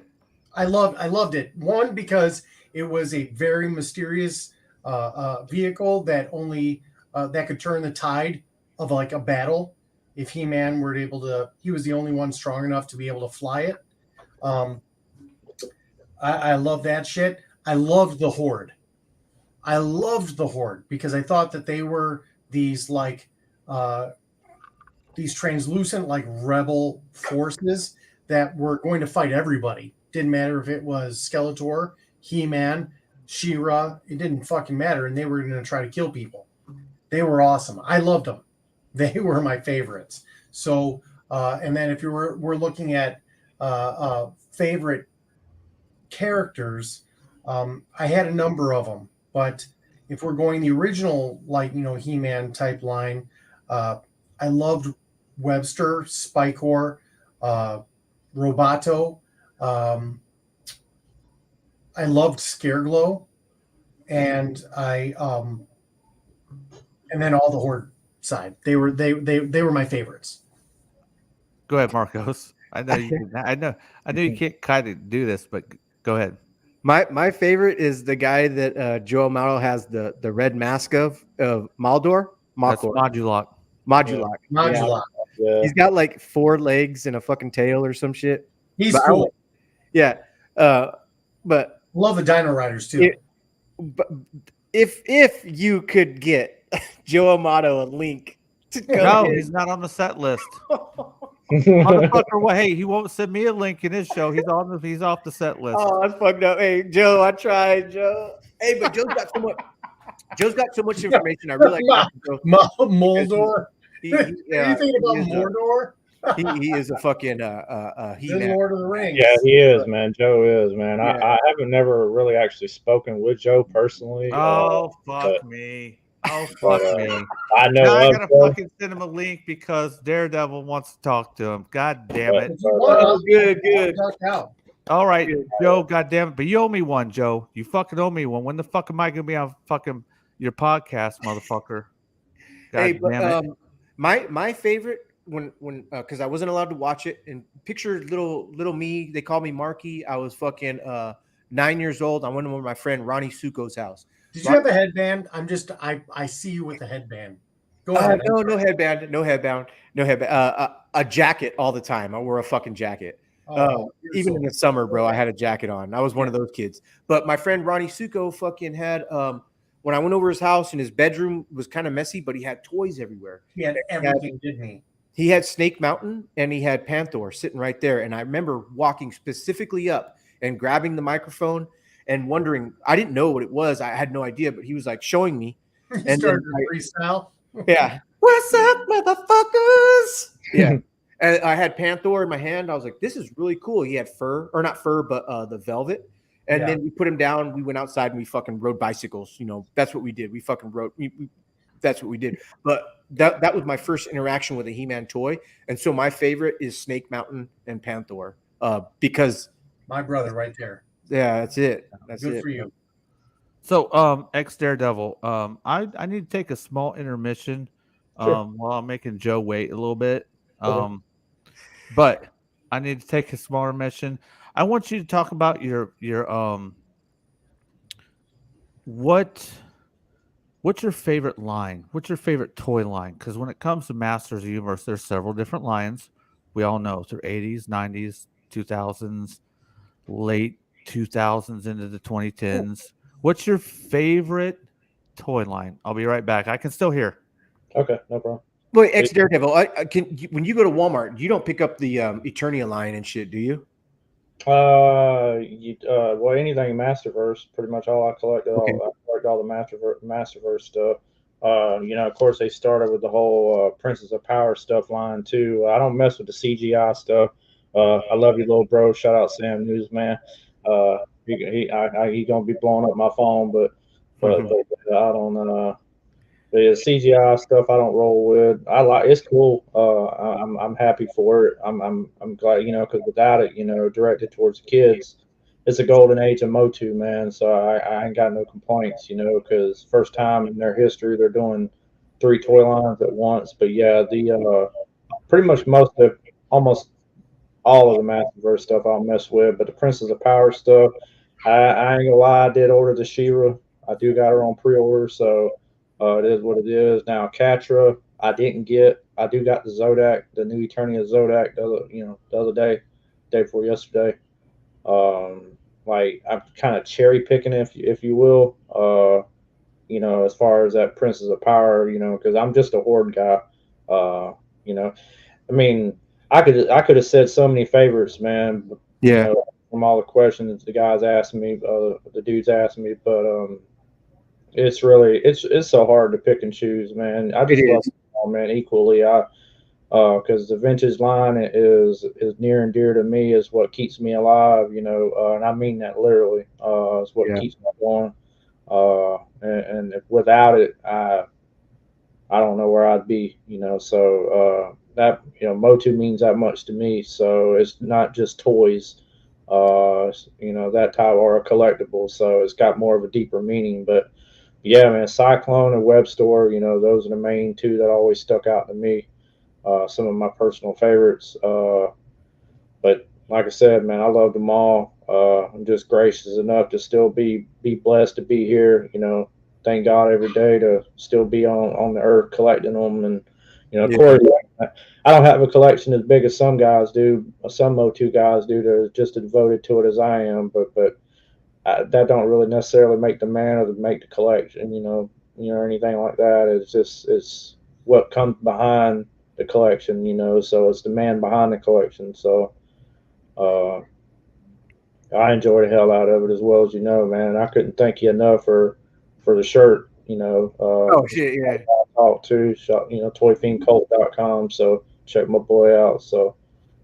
Well, the ex Daredevil, you got a question from Too Many Figures. Daredevil, what pieces are you missing? I'm assuming you're asking me for the Eternia playset, but she is complete. The only thing I'm missing is the story insert and the box, obviously. And I'm not paying $2,000 or some out, hundreds of dollars for a cardboard box. I'm sorry. I love to have a box, but hey, we got a new one coming out, so there we go. I'll have one with a box this time, So Curtis Schultz, I am Cobra Kai. Cobra Kai. What is it? What does he say in the dojo? Strike. Now are you talking? Strike hard, strike first, no mercy, sir, or something like that. Yeah, that's pretty good there. Damn. Yeah. Well, I'm a Karate Kid guy, man. So that's pretty good. There you go, Curtis Schultz. But I ain't gonna front. The last season they had when Terry Silver came in, he's one of my favorite actors, Thomas Ian Griffin. But I ain't even gonna front. When that first hit, I forwarded literally to every scene that Terry was in because I didn't even care about watching the rest of it. I just wanted to see Terry Silver. So I'm ashamed of saying it, but hey, it is what it is, man. I like that dude. So. Raziel Kane, I'm sorry, Pac. Raziel Kane said Buzz Off was my favorite because of the wings. Those details were awesome. Raziel, you mean Gushing, you need to get back on here because we're getting ready to have some serious fucking trash talk in just a second. Just a second.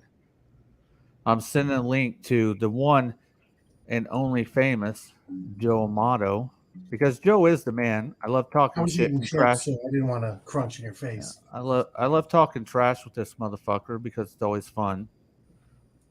But Marcos remembers when I first when I first started, he I don't remember what was. I think he subscribed. I don't remember, but remember when I first started talking to him, I'm like, this motherfucker's cool.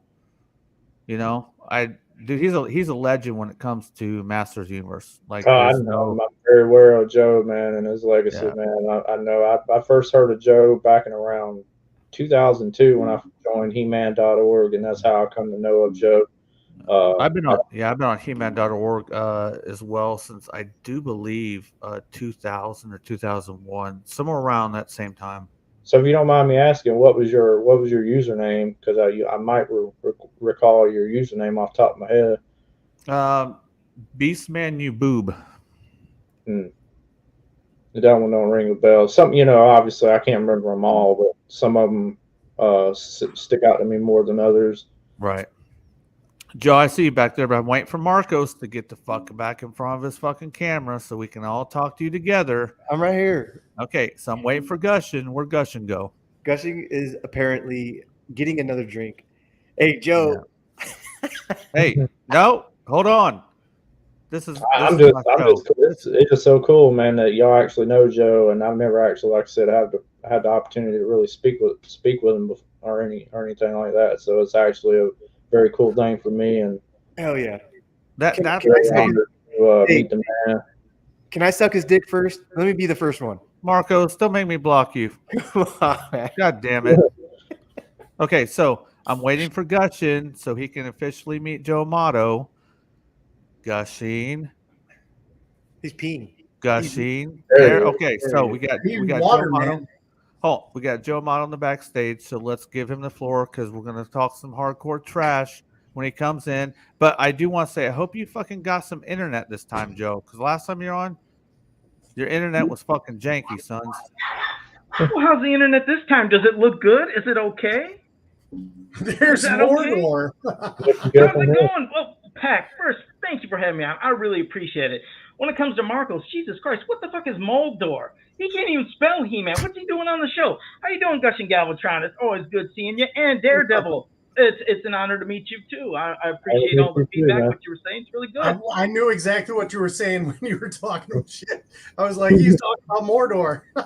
Mordor, like, what is he saying? I was like, he can't even say Modulak. Big fan. Like I said, I figured Stinkor was his favorite character with that fucking skunk tail off his chin. But Pack, again, man, I really appreciate you having me on, buddy. It means a lot. Hey, hey, maybe next time I say, hey, is it possible, man, fans of Power, you don't sidetrack my fucking comment and then fucking go off into another tangent? Hey, I ramble a lot. You know how it goes. Sometimes I just miss it. It's hard to get the chat. Dude, no.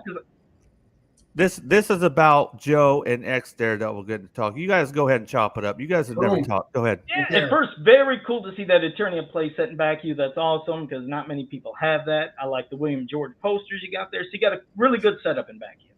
Oh, I appreciate it, man. I really do. Believe it or not, yeah, the Eternia one is actually an OG one. Now the prehistoric one, or the Powers of Grayskull one, I call it, is a repo, but I have located an original that I'm probably going to end up getting because obviously it's one of the ones I'm looking for.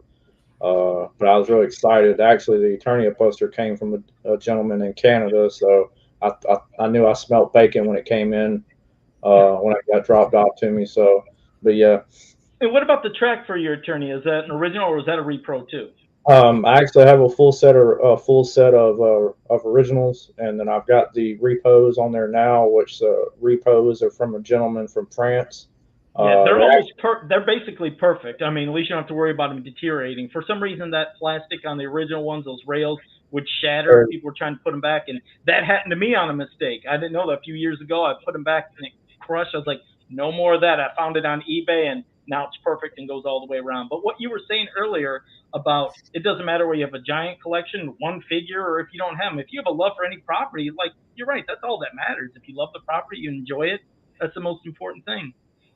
Yeah, because it's just it's just been with me all my life, and now it's my dad's lasting legacy, man. So with my dad being gone I lost him a couple years ago. So I'm sorry to hear that, man. That I appreciated. That was pretty hard to take. So with having it, it helps, so it keeps his legacy alive. So if it wasn't for him, I wouldn't even know what I'd be into. Or I mean, I'm like you guys, man. I had a little bit of everything growing up, but obviously He-Man was number one. I had my G.I. Joe, I had my Transformers, I had my Dino Riders, I had my Silverhawks, Thundercats, anything and everything 80s related, but it was always He-Man. It was always Motu number one. And what's crazy when I first got to know or to recognize your name and to come to know you, Joe, is believe it or not, and I know this will pop right into your mind. You recall when the Mike Young 2000X line had first came out, and they had dropped Fisto, and you had come up with the custom sword for Fisto for the 2000X figure. And yeah, a lot of different customs. Yeah, did a lot of different customs. I know that started catching on with people. It's like, I think the thing that I was known for the most was like just trying to do some of the historian work, like a lot of the old art, a lot of rare newspaper clippings, whatever it may be. Like I pack ratted that since I was a kid, and I would start sharing it on the website, sharing it through Facebook, and then started doing customs, and it seemed like people started like catching on, like, wow, the guy seems like he knows some stuff. And that's how I got involved with a couple of the Dark Horse books when it came to Masters of the Universe 2. But no, it's now it's like mainly the customs and, of course, doing the podcast. But it's always great interacting with anybody when it comes to Masters of the Universe. Now, I know I did say that Joe and X Daredevil hadn't talked, but Joe and Gushing have never talked either. So I felt like we did, though, didn't we? Didn't we do I thought we were on an episode of a podcast and had a shitty connection. I don't know. Maybe it's me and my horrible memory with this terrible. It's me and my noobness. Hey, Gushing, can you possibly show him your custom Castle Grayskull? I just did a repaint of the Grayskull. I got the original one. I still have boxed up. I'm not going to touch that. But I did the Origins one. I took that and I repainted it. Like Hey, Joe Gushing is a fucking phenomenal worker with wood. He can customize with a lot of good motherfuckers. All right. Man. Let's see what we've got. And of course, I'm saving Marcos for last. Let me 'cause, you put know, that on it's just, you know, blast. there's a- Let me put that on blast. I got this guy. Oh, look at that. Oh wow. I just great. painted the entire thing. I put red LED lights in the eyes. That's cool. That's a cool touch. And I just made it like I made it Ebon Skull. The base is all, you know, like stone and like silver, and then It really pops though. It really pops. That looks fantastic. Right. And that's all I did on the inside and the outside. The door is fucking awesome. I know it's a drawbridge. That door is. What's your inspiration, Gushing, for the color palette and everything you chose? For the color palette, I just I know that Grayskull was kind of like whoever had the power based on like their acquisition of it. So it was kind of like it could have been evil or it could have been good. That's what my take on it. But I chose like this dark, evil, like soulless type Castle Grayskull. Like that's what it would look like if it was acquired by evil. Whereas I don't want to feel good. I want to feel evil. Right. Mm-hmm. Right. And like the other Grayskull was kind of like ancient, but green, weathered, something very unique, but it still looked good to me. So I know it was kind of like it could have been anything. It could have been in between, but that was my take on it. And I just named that Ebon Skull. Like Grayskull was the original spirit, and that was what happened when Skeletor and like evil had acquired it. Like that's what it would have become. It would have become something dark and sinister. Mm-hmm. I like that. Yeah, Hey, but wait, quick, before I get to Marcos, because not that I'm going to destroy Marcos, because I'm not. He's a good guy. I just might give him shit. But no, I was going to say when it comes to, he just turns off the camera and is like, look, I don't want to be seen now. We'll make faces at him.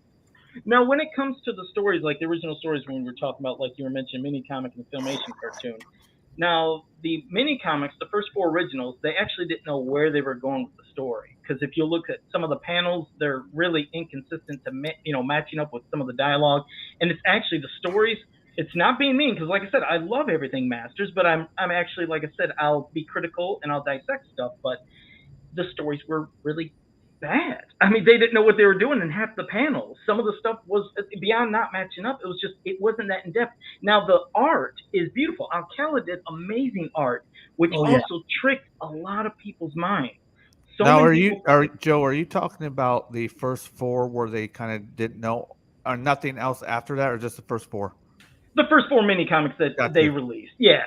So they, like I said, they didn't have a set direction of what they were going to do with it. But then, they just went, the continuity, it was just a little off. But a lot of people from seeing that art thought those mini comics were dark and gritty. And I was like, go back and look and actually read the story. They're really not. There's some silly parts in it. And also, there's no death. There is no death in those mini comics. They didn't have death. The only blood that they had was one part when He-Man was moving the jaws of that one beast that was going to attack the goddess, and you've seen a little drop of blood.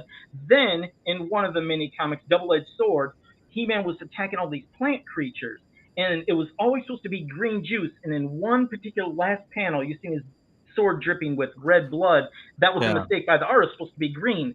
So there never was actual death. There was no violence like that. It just looked grittier. The only story where there was anything death related back in the 80s was from the Golden Book. It was a story called the Sunbird Legacy.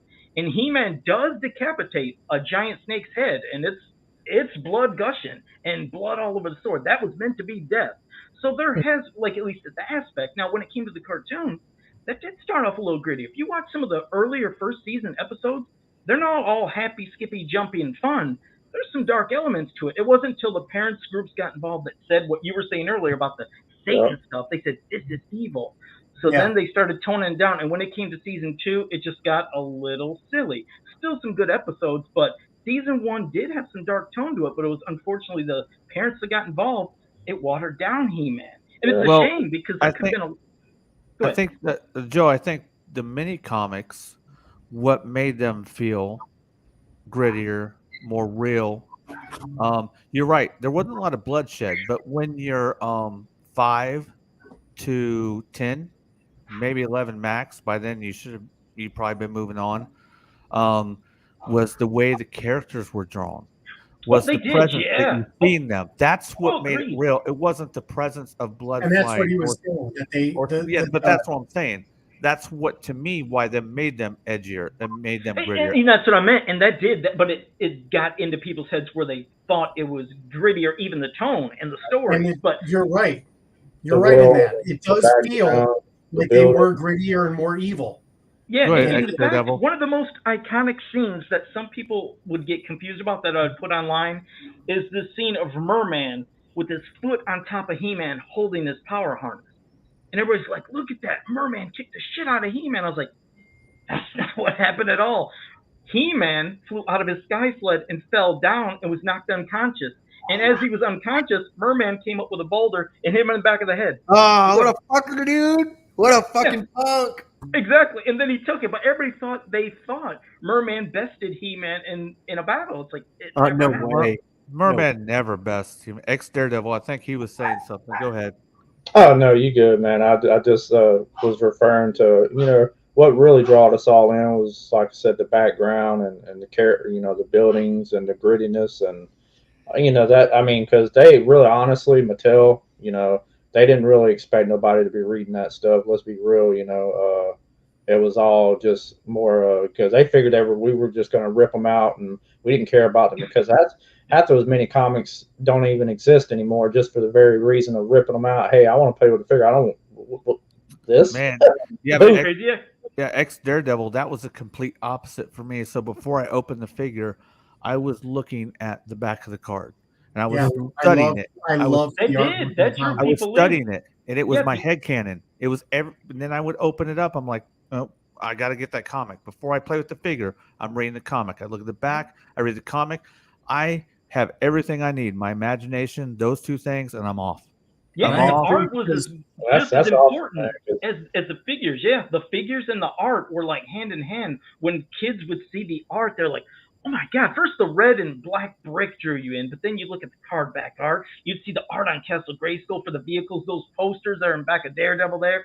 It's kids would go nuts because you're like using your imagination, creating stories. And agreed, like a lot of kids when they were 5 years old, they probably couldn't even read the mini comics. I know Marco said he was like 12 till he finally learned how to read those. But it's like you never know. Sorry. Right? Marcos, I'll be honest, I've ignored you this whole time. What do you have to say there, buddy? I apologize. I'm just thankful to see Joe's happy little face on this fucking show, dude. I love Joe. I love everything he fucking does. And when I happen to jump in on fucking Fans of Power, I'm just looking at Joe's square. Shout out Nathan. Shout out Tyler and fucking Rebecca. And Rebecca's boyfriend apparently came on fucking not too long ago and shit. Yeah. But I enjoy that. And I think I'm like doing this as I'm watching Joe. And I wear the mask of one of your favorite characters. Now, what's this guy's name again? Modular Home. You're How about you just everything else. just get me off this Every syllable that comes out of your mouth, Moldor, modular. What- Oh, the good guy. Hey, every time. M3. You could just shorten it up. Say Joe Mod. You'd be closer by saying that than you would what you just said. Just say Modulock. It's really easy. Modular. I'll try. I was waiting for it. Modular lock. There you go. Yeah. Who are they brothers? What? Fucking head, dude. Well, remember, it's easy. If you want to go by my gimmick, remember, I call myself Majolock. That's the whole gimmick of the Oh my gosh. Did anybody know that? Ex Daredevil, did you know that? Nobody knew that, Joe. Oh shit. Well, see, there, you learn something new every day. Back to you, man. I appreciate you having me on again. Go ahead. Say whatever you want, Pat. Curtis. What up, Curtis? No, I agree with Pac 1,000,000%. For me, that's a high the best part about the toy, getting it, which was like next to never for me because I would get it like as like a side gift at a birthday party or some shit. Because my parents were like, "Oh, it's evil, it's satanic." Well, my mom was. Hey, that's gay, bro. That's dumb, huh? It was, but we'll knock that away. I never argued. I never fucking. I loved the artwork. I loved it. I love the artwork and I love the comic only because I wanted to know everything about that character before I played with it so that I could portray it in the official light that it was supposed to be in. Like I was a big Trapjaw fan. Webster, Spikehor, like those. Webster? Are you talking about the actor Webster? I'm not talking about the You said Webster. It's Hey, Webster. hey, what's his name? Dave Chappelle. I'm not talking about the little cute little Emmanuel black. Lewis. You know what's funny, No. real quick, when you say that Webster, when I'd see that online, I photoshopped Emmanuel Lewis's face onto the web store figure. There you Like, go. wait, what's going on now? But Yeah. I know it But, quickly.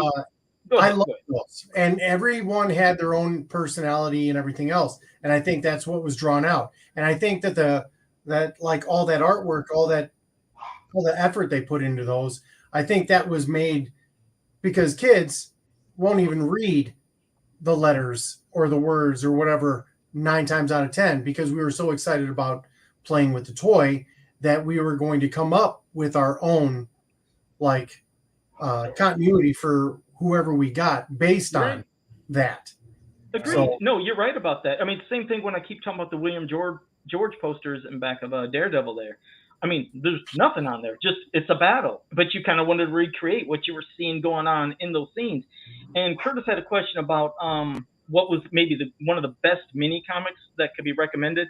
You definitely have to read Clash of Arms. That one, it's not He-Man centric. It's Fisto, but boy, does he go through some trials. And oh, go ahead. Can you give date? What was the date? Around when was this comic released? Okay, was Clash of, I think 84, 84. Wait a minute. Clash of Arms. Never mind. The mini comic. Never mind. Got it. It had Clawful and Fisto on the front. Yeah, I mean they had them all, and you had Jitsu was in it. But the thing is, it was like a thing that Fisto had to go through. But the beautiful art is from Larry Houston. He worked on more of the vintage mini comics than any other artist. Some people used to think it was Alcala, some thought it was Texera, but it was actually Larry Houston. He's responsible for creating some of the most unique original characters from Masters Universe for those mini comics. But his art tells the story even without words, because that's what you were just saying right there, Galvatron. Sometimes we would look at the pictures, create the story. Well, you know, he was always taught, like a lot of the artists, that if you can tell the story just by the art, you're doing something right. Compared to sometimes you might look like, what are they even doing in this panel? What's happening? But the art is beautiful. It's intense. It's powerful. But Clash of Arms is one of the greatest mini comics. It's my favorite. It's an epic cover too, because I think there's an evil person that looms over in the Skeletor. front. Yeah. Okay. Yeah. I would love to have a huge poster of that particular comic right there. Hell, even every panel of his comic could be worthy of making its own poster. Well, trust me, when you go to read that or you look it up online, you'll see it's like that thing is just full of so many cool, unique, amazing pieces. Is he trying to get a mini comic, or is he just playing?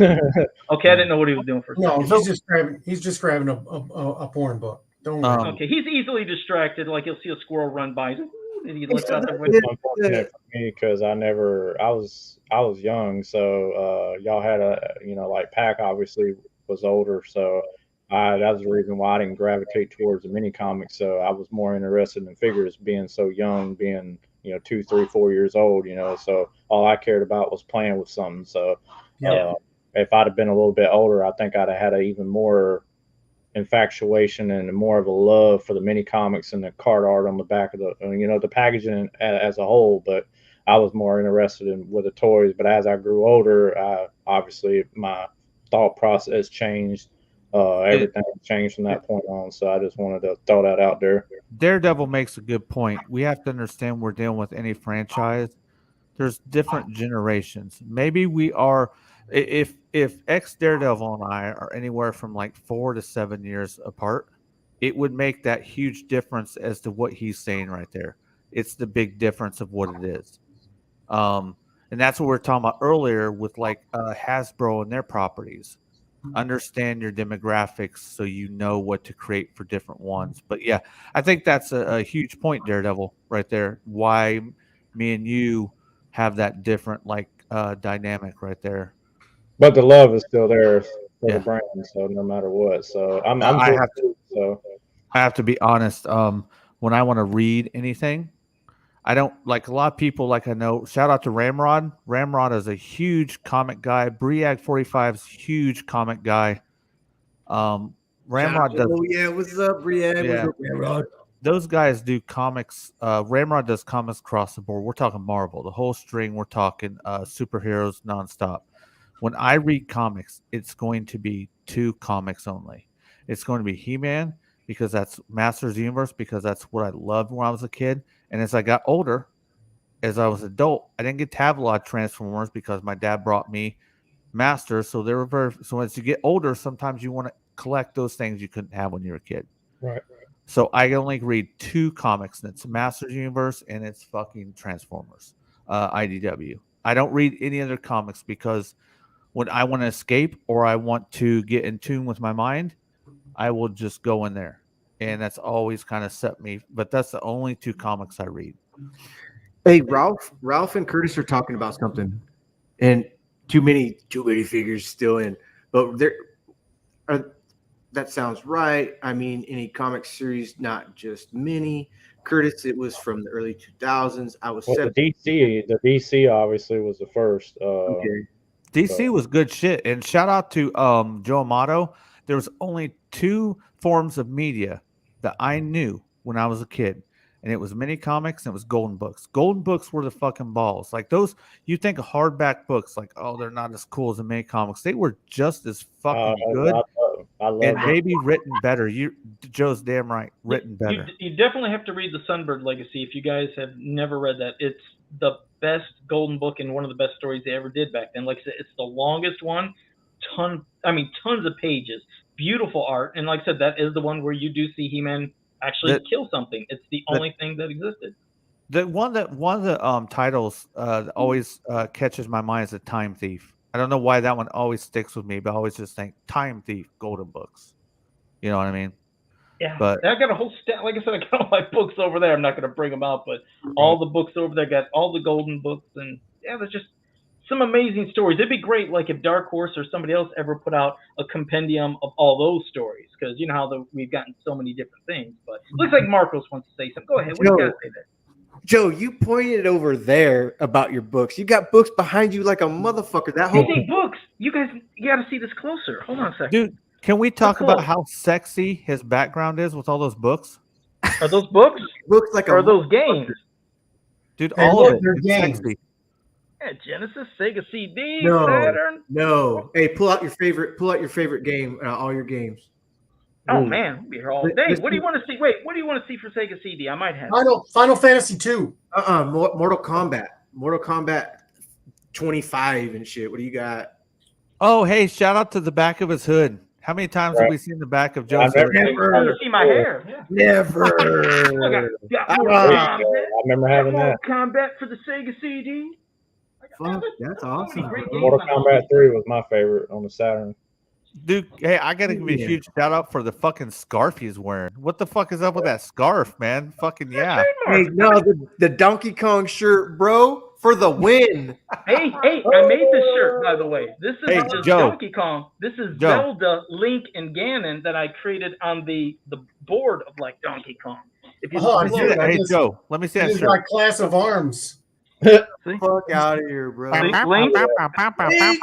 Yeah. I did it. I did it pixel by pixel. I actually did that on Photoshop. It took forever, but Okay, so can you get that shirt made again? well, the thing is, I had this up on my TeePublic page, and Nintendo actually had that taken down because they said it was copyright infringement. I was like, but it's parody, fair use, and plus, this didn't exist. Oh. I created the pixels by pixels. Thank you, Joe. Hey, copyright takedowns, they're a thing. Thank you, Joe. Yeah. A few of my golden books. I just got Clash of Arms. Thank Dude, you. How many times would The mini comic.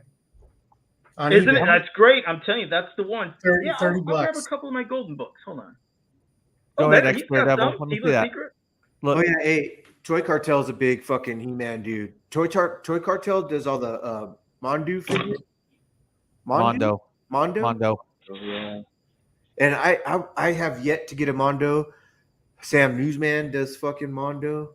Dude, those books are so. Look at Stinkor. Ho, you got. Hey, open that up and show us a fucking Stinkor. Because I fucking failed. Stinkor is one of my favorite figures. Like I have 5 that are hand in hand, bro. Like Stinkor was cool. I thought Merman fucking sucked, but Stinkor was the balls.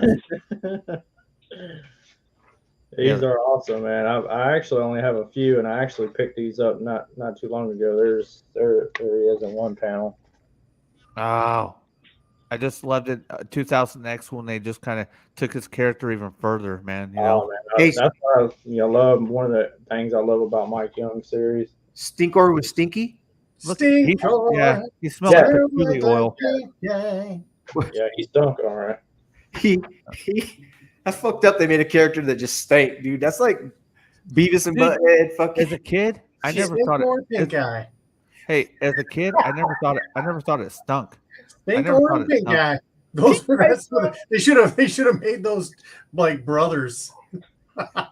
If I'm not mistaken, they used the same, or they went back to try to. I thought I heard them say, I can't say it with like 100%, but I think they used the same chemical or something similar on the new Stinkor for Origins. So, what do you got in mind, Curtis? I got Curtis's idea right here. This is what we do for Halloween. There's 4 weeks in Halloween this year.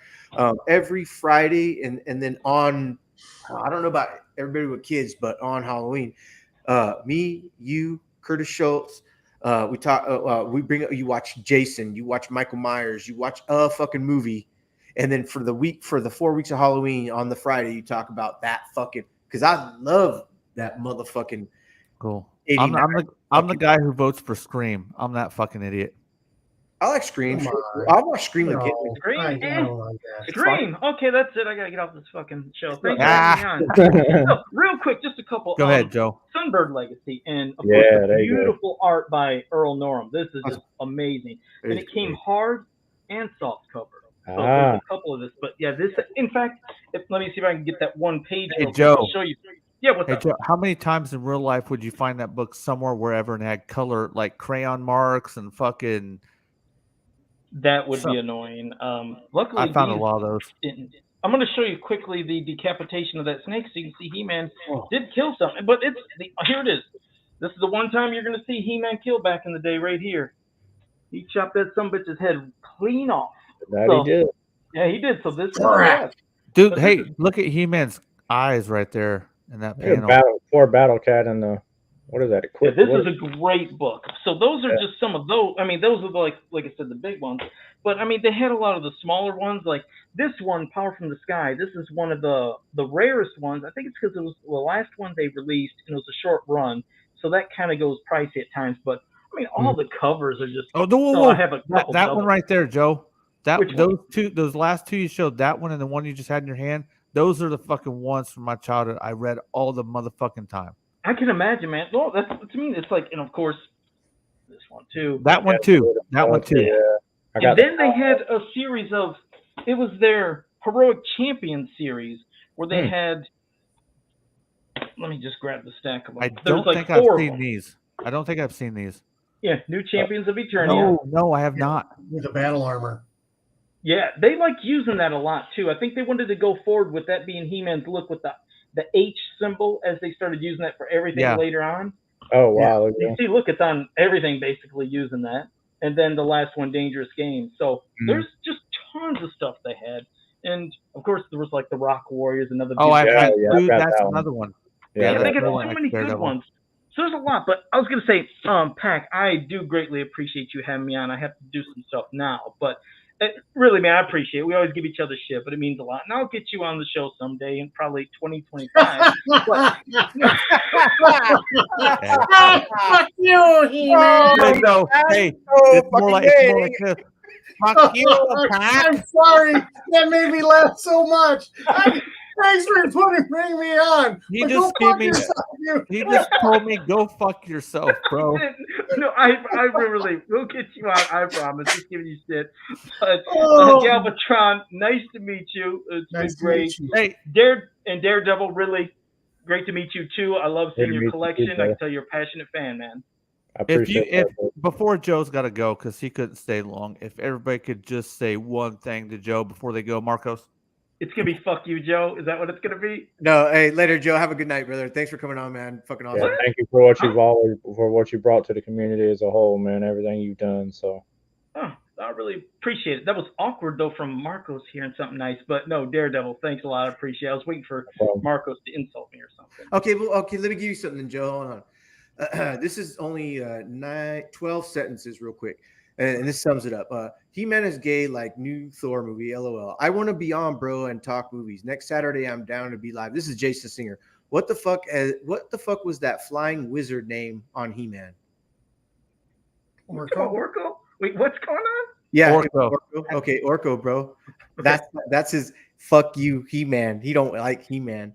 Tell the guys I want to be on the show next Saturday. There was a horrible acting in the live action He-Man movie. Stockton Con was packed. I'm down to do a Halloween special, talk about special effects. I was like, oh, bro, yes. I'm going to mention that as soon as Joe shuts his fucking giblet. That's great. That's great. man, ruthless, bro. I like Ruthless. that. Go ahead, That's good. Gutchin. I'm sorry. What Sorry, up, Carl. Jason? I know you appreciate everything He-Man, but some of my favorites were I'm really into the mounts. Like I like all the mounts, and I don't know what would be your favorite mount. I like the Dino mounts just because they're rare. Bionatops and shit. Yes. Yeah, those are great. I mean, it was cool seeing King Hiss have something with having, the Tyrannosaurus Rex, seeing as Hordak had Mantisaur, so everybody had something, which, it was cool to see.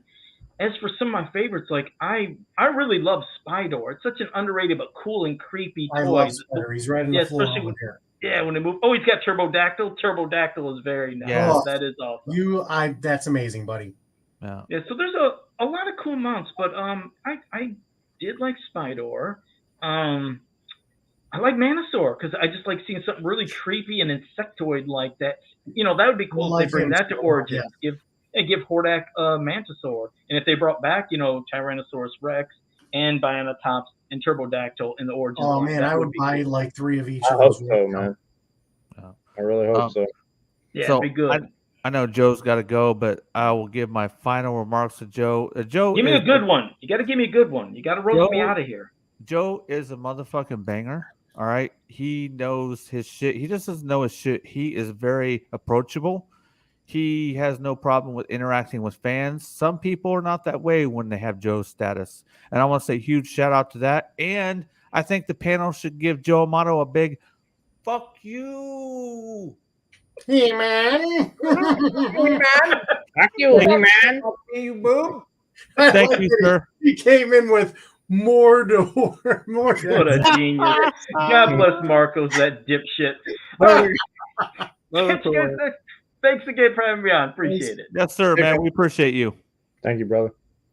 There you go. Where do you go from that?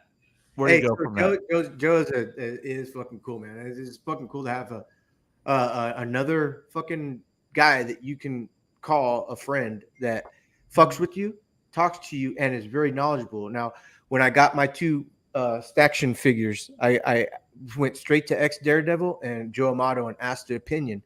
And Daredevil fucking brought out a book and showed me pictures of these motherfuckers and that's a okay price and shit. Like I went to the most knowledgeable motherfuckers on He-Man just to see, because I thought the Stactions were pretty cool.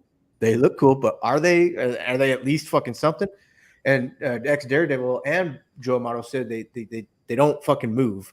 Like they have like this, that. You want to know why they're so cool? The 4 Horsemen sculpt them, and the 4 Horsemen are the fucking balls at what they do. They do. What you said it earlier, Daredevil? What was the line? Mythic Legions. Mythic Legions. Everything they've ever touched is pure gold to me, man. Their sculpts with 2000X were amazing. Mattel screwed that up with no articulation, but the 4 Horsemen killed the sculpts. I agree like wholeheartedly. like I would Daredevil. Well, I would love with articulation. I mean, to get a sculpt that perfect, it's very hard to add. And people, what people don't, I like to throw it out there, but people fan of that line, or for people that don't even really realize that what they had to actually see, that when they sculpted these figures, they sculpted in a 2-up scale. So basically, they were 12-inch statues. So they actually had to find a company to actually shrink them down. But just the fact that they were able to garner so much of that detail still, even at that scale, and when there were 6-inch figures, I mean, I was so upset that they didn't have, some of them didn't have elbow articulation, and none of them had no knee articulation. I was like, what the fuck, man? but it's like something you expected because of how good they look. You expected them to be more than. It was the ultimate. I'm getting ready to cross the fucking finish line, and my fucking motor blows up, and I fucking stopped 10 feet from the fucking line, bro. But you're also looking at from the. They look beautiful. I'm not gonna take. They were but you're amazing looking at it from the aspect of a collector who takes pride in the figures and what they can do. But the thing is, that was the only line that looked at that. That was the only line that like didn't have fucking knee articulation. Yeah. I'm like, what? I'm like, why the fuck? I think that there was only like 2 of them that had like elbow bend or some shit. Dude, that's Rattler. So, here on a second. Let me get you up. Look on at his blast. head. His head's fucking sick, dude. Look, give him the action feature, bro. Who's that? Rattler. Give him the action feature or Daredevil. I'm telling you, yeah. He's show the legs. Show the legs. Get the fuck out of here. See, no arm. Hey, that sick, bro. Dude, that's the Snake Men, Marcos. The Snake Men are the fucking shit. Yeah, but for me, I think that is so beautifully done in the pose that it's in that what do I think okay, you can get away with it in that regard. What do I look up? You want to look up Masters of the Universe, go like 2002 Rattler. That should get you close enough. That one right there is my favorite. Cobra, look at Cobra Khan, Marcos. What is he do? That's Cobra Khan. I think they called him this Khan. one's my favorite. I think they called him Khan. Oh, yeah, they called it Cobra Khan on the series, but for the packaging, due to I think it was like King Khan or some shit like that. Spinning Khan. Marcos, like you're not going to get articulation. The sculpts are off the chart. Look at that. That is so perfect. What would dude, how badass would that been if it just had elbows and knees? Yeah. You know what I don't like about Origins X Daredevil? All the action features are gone. Yep. Well, the reason why they're gone is because they want to chop and change and take the arms apart. No, it's not that. It's because back in the day, Pac. Right, Marcos? That's it. Back in the day, you were able to fire a missile at someone's face. Now, if you fire a missile at someone's King face, Hiss, Marcos. and you take out an eye, someone's going to sue your ass for it. That's Marcos. Why. There's King Hiss for the same line. Look at that. That armor is fucking perfect. Look at that belt, Marcos. That's a sick belt, dude. The tongue and that's a sick belt. Everything about Show him the action feature, bro. Show him that, Marcos. Look at the action feature. Yeah, I don't actually. You might have to remind me, man, because I ain't. There you go. It just rolled back. Yeah, and is. Holy fuck! What? That's a Snake Man, man. Yeah. Wow. They were my favorite bad guy. What do you want to call there? When it's a group of bad guys, because there were multiple of them, 3 different ones. Army builders. Factions. Thank you, sir. You're welcome. Yep. Dude, the Snake Men were my favorite evil faction. Skeletor was my favorite bad guy, but they were my favorite faction.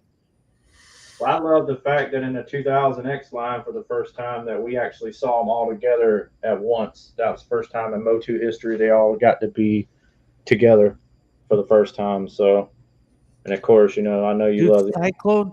Dude, that Cyclone figure is. Look at the Cyclone, Marcos.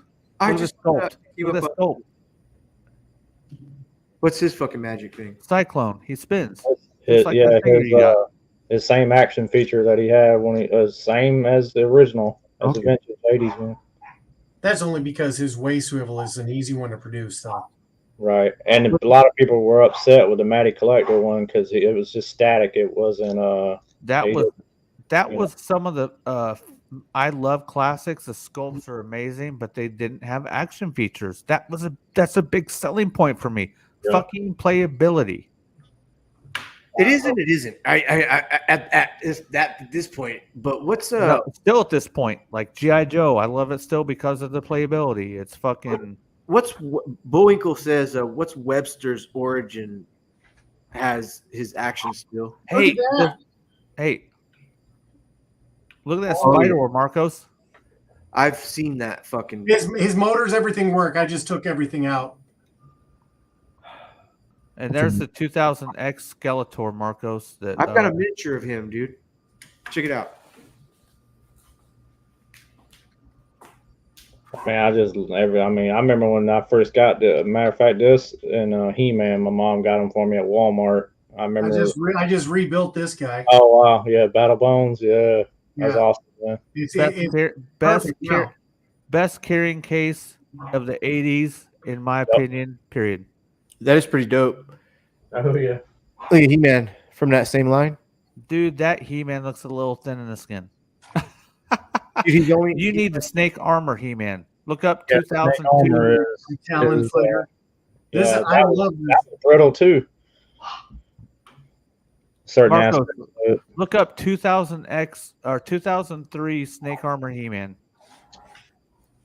That's the one you need. Yeah, I gotta actually, and believe it or not, out of all the figures that they released of the 2000X line, that was the only figure I didn't have because it literally, as soon as the line ended as early as it did, which broke everybody's heart, including mine, I'd literally at that time I'd got a case of the Snake Man wave from AFX. Back then it was AFX. Shout out AFX, bro. Awesome. So that was old school. So What about Toy Fair magazine with the exclusive? You got to go there to get the exclusive Masters Universe. Snake Tila, Keldor. Yep. Keldor Faker. Faker. It was Tila and Faker. Yeah, Mossman. Don't forget to mail away Mossman. You had to get 7 UPCs to get him. So Toy Fair was the fucking shit. I love Toy Fair and Lee's Toy Review. Shout out Lee's Toy Review magazine as well. So they were the two that you went to find out how much your shit was worth because they had all price guides in the back. Yep, most definitely, man. I love it. I've got clippings. I've got. I wish I'd have kept all my issues of Toy Fair, man. But like a boob.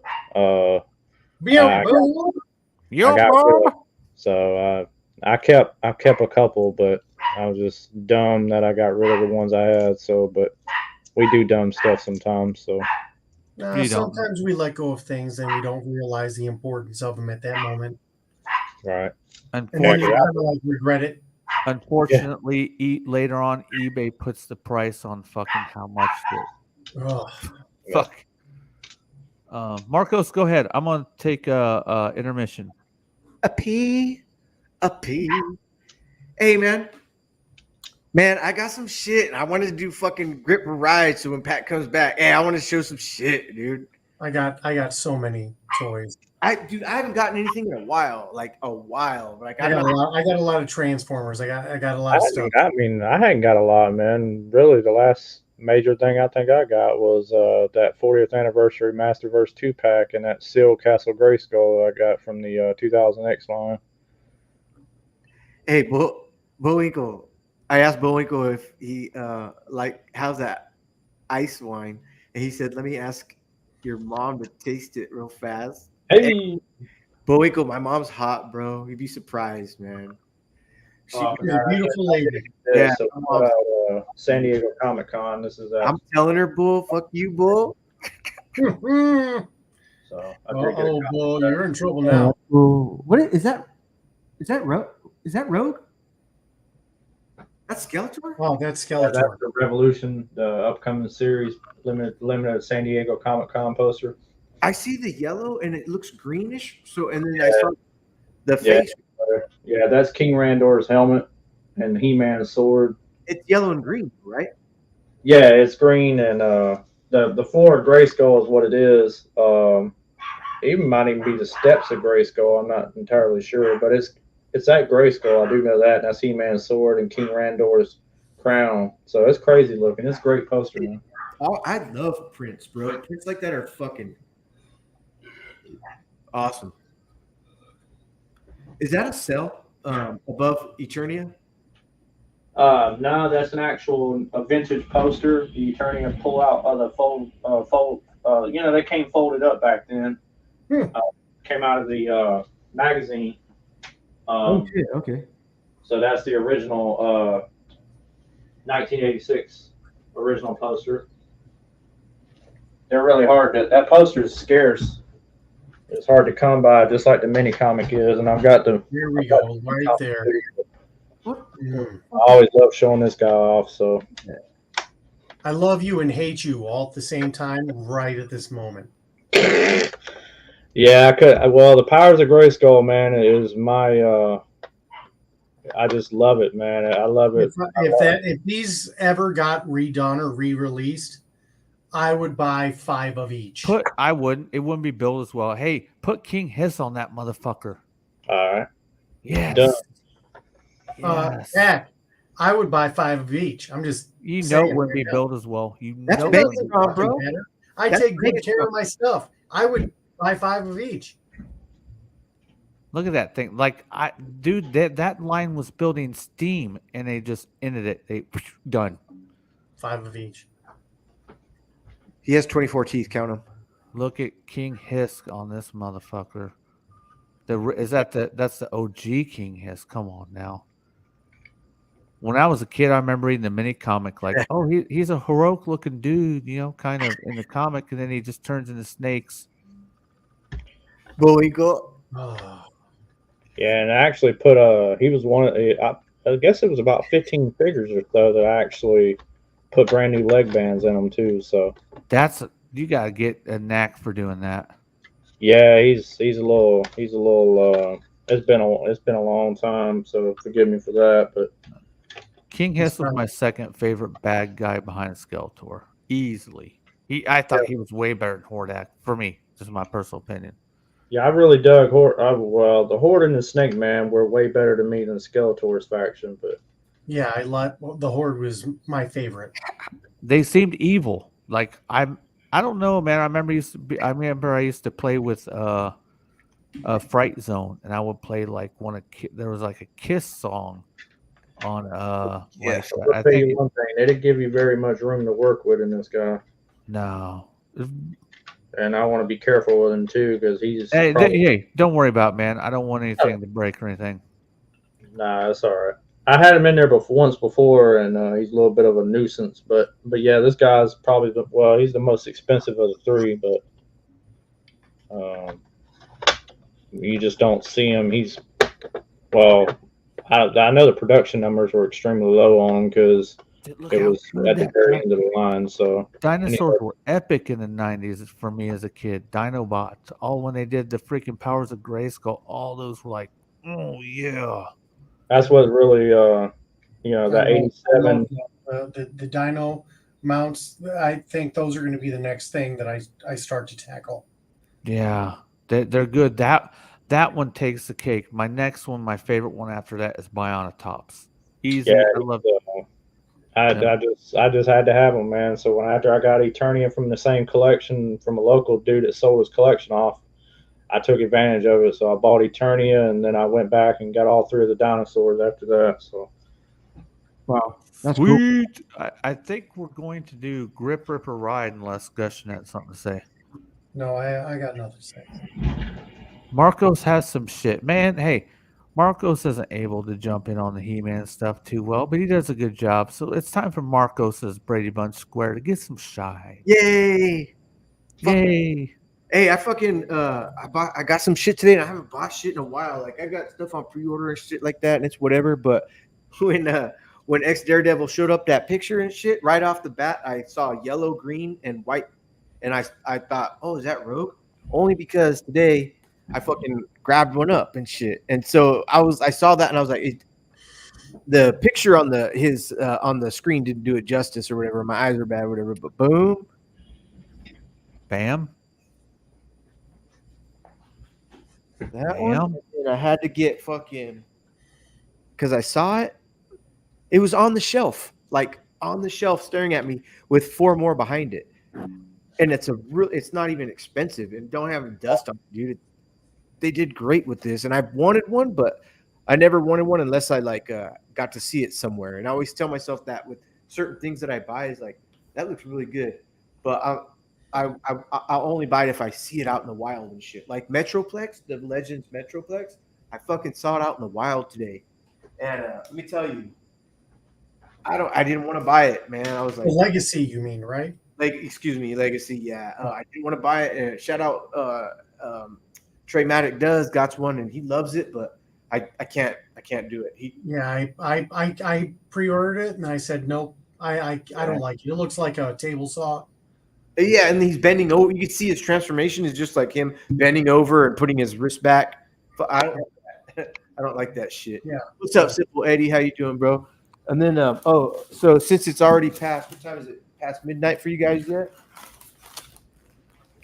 Yes. I got 2 pillows. Uh-oh. Oh. They're just black vacuum sealed pillows. No, Hey, Whoever, motherfucker out, yo, check it. whoever it is got a small head, but it's all right.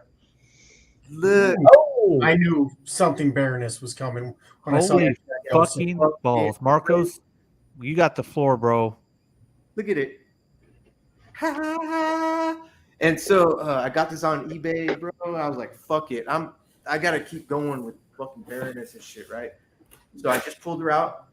I told Pac this morning or yesterday morning. Yeah, this morning. It never was on display. It just fucking what do you call it? They opened it up, took pictures of it, and put it back in the box and sold it. Right?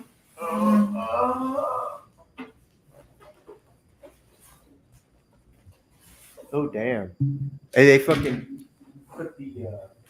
It's never been over.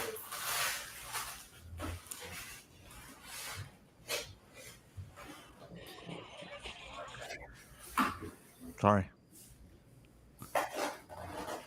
Fast Eddie. We are watching in real time Marcos open a package.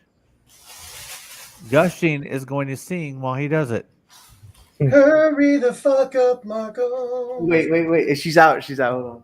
There we go. I want to see that booty.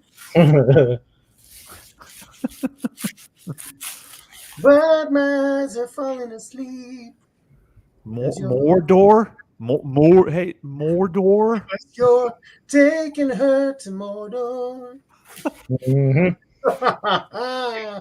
Gushing sings to me. Who's the dude that Joe looks like? More Dorler? Would you like? Hey, fuck that. Fuck that. I'm leaving them on blast. Fuck it. Oh, Wait. I won't do That beautiful garage. it. There it is. All right, so I'm already okay. So I'm pulling this out, and I'm already seeing that it's a certain quality that's good, but not a quality that I guess I knew when I bought it. I saw the pictures. I zoomed in. Look, there's the base. What's the Hey. date on It's fuck thick. It's heavy as fuck, right? So hold on. Boom. Daredevil?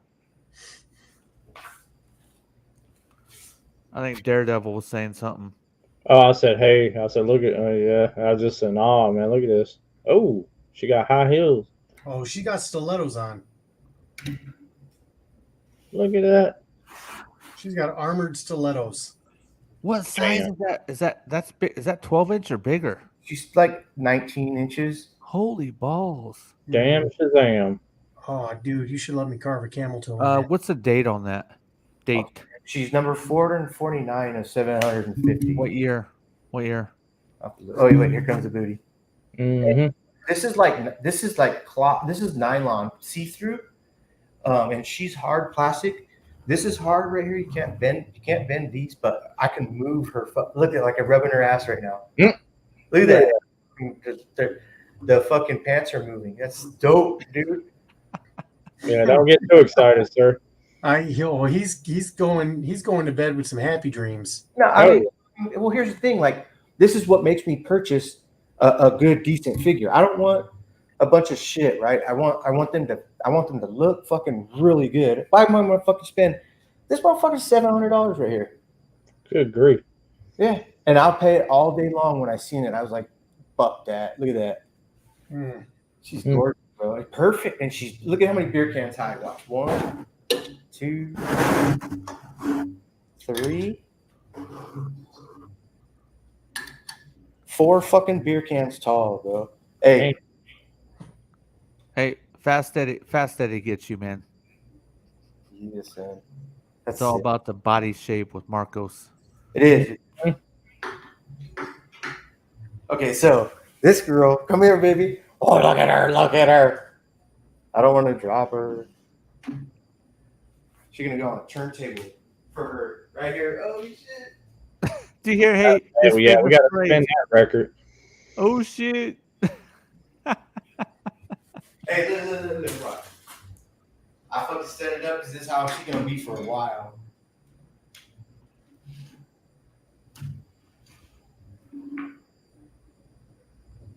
Where is she? Oh, okay, I see it. Oh, Damn. For a little bit.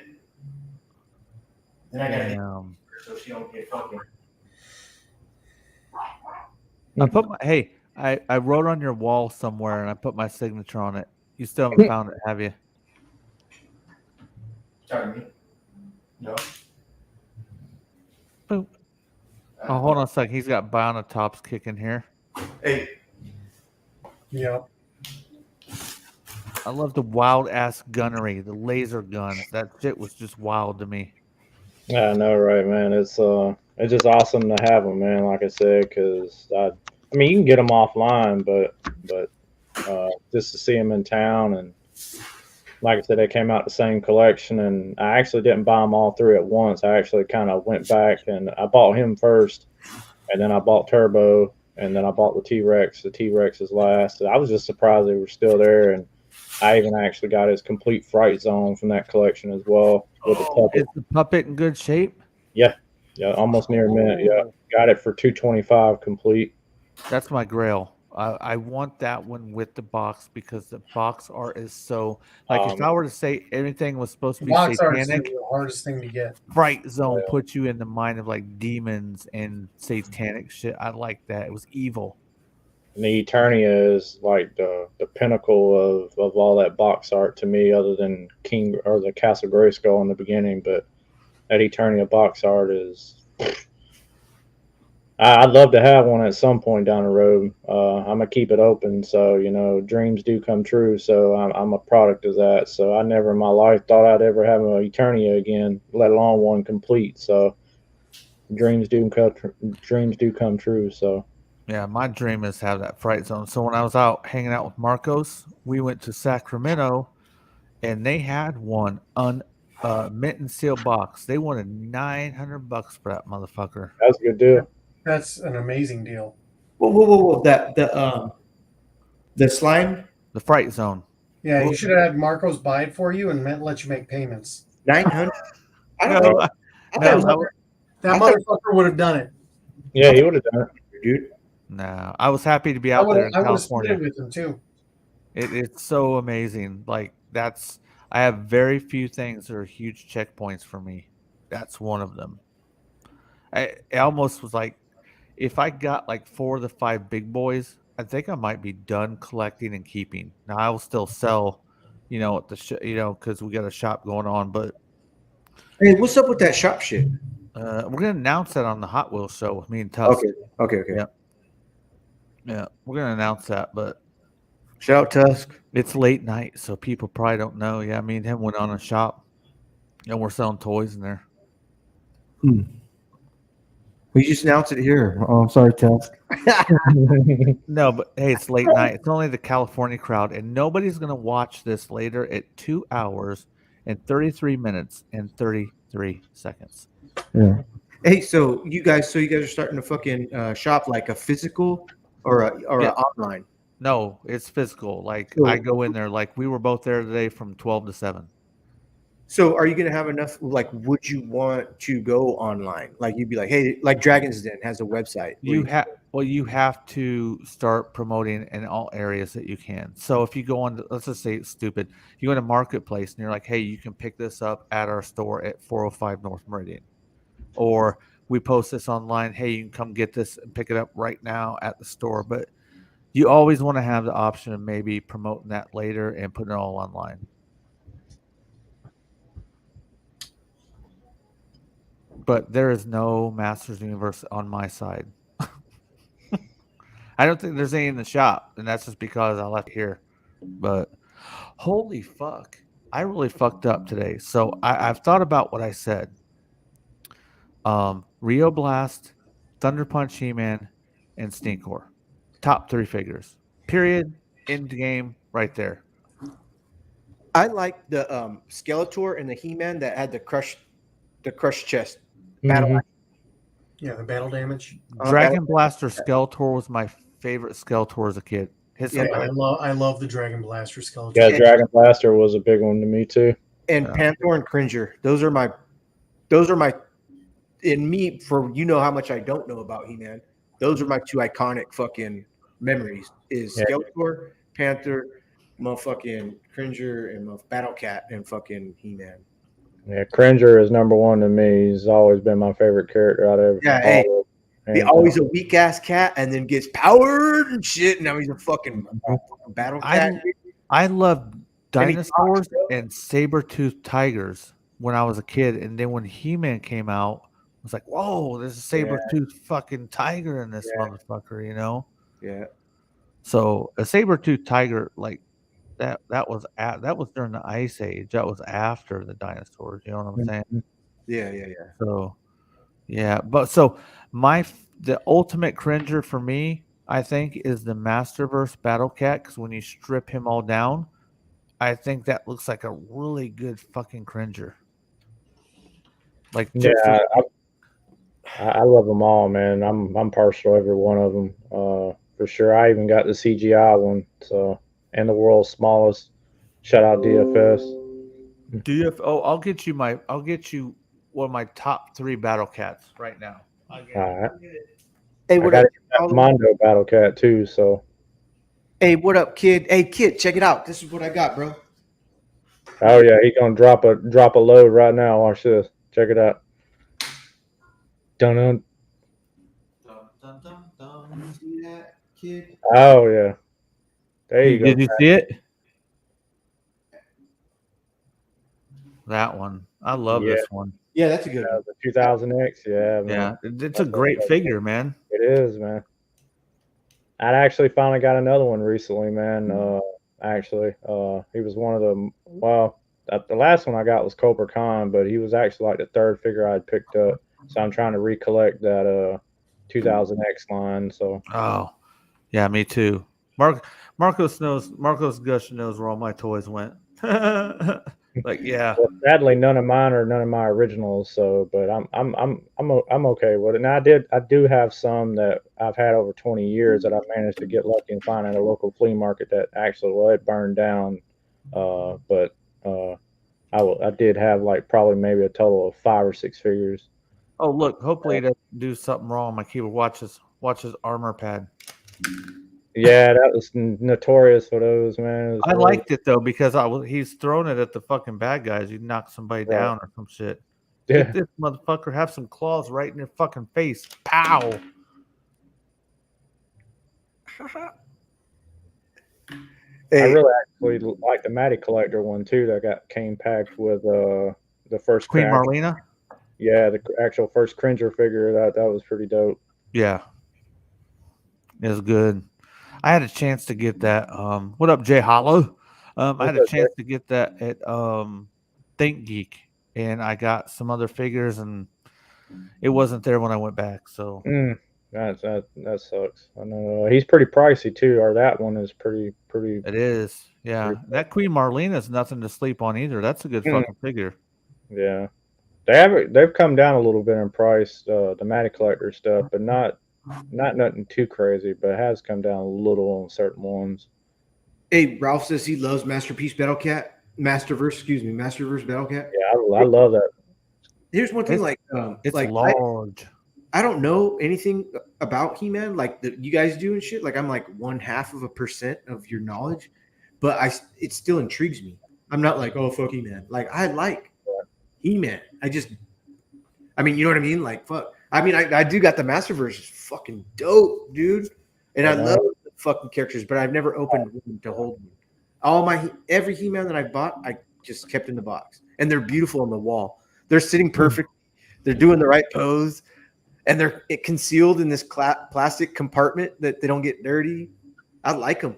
Shout out to like I hate taking figures out loose because you gotta clean them all the time. Yeah. Oh, you got the new Masterverse. Okay, so I want you to do me a favor if you can, Daredevil. Sure. This has been a figure that I've been interested in. So the 2000X Zodak was amazing, and I know they're trying to kind of merge the two. Give me a little small review of this thing, if you would. Okay, yeah, sure. Well, first off, it's actually I think this is my favorite version of Zodak. You know, obviously I'd have to be partial and originally say the vintage one, but for all intents and purposes, he's number one now, even over the Matty Collector one. He's not as bulky, but I do love the fact that he's got the new Eternia style, the new added concept of his shoulder pads. So they're actually, they're removable. So you basically can get his 2000 or his new Eternia look and his classics look, in one. That's what that, shout out to that new Eternia Beastman 2 is badass because it's basically three figures in one. And I hate it when his staff does that, but it's really easy to break apart. How the lower legs look on that?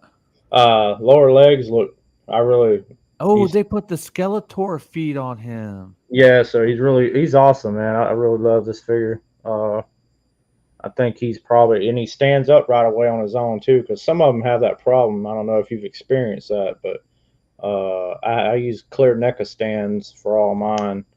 I think the rocket or his they almost look like rockets. Really, that's a lot of people said that, but if they actually made them to where they can come down a little bit down, a little bit down, I don't think it would look quite as awkward. But like I said, he's got his gun holster for his gun, so his gun is removable, and you can't actually take the harness off, so on or off.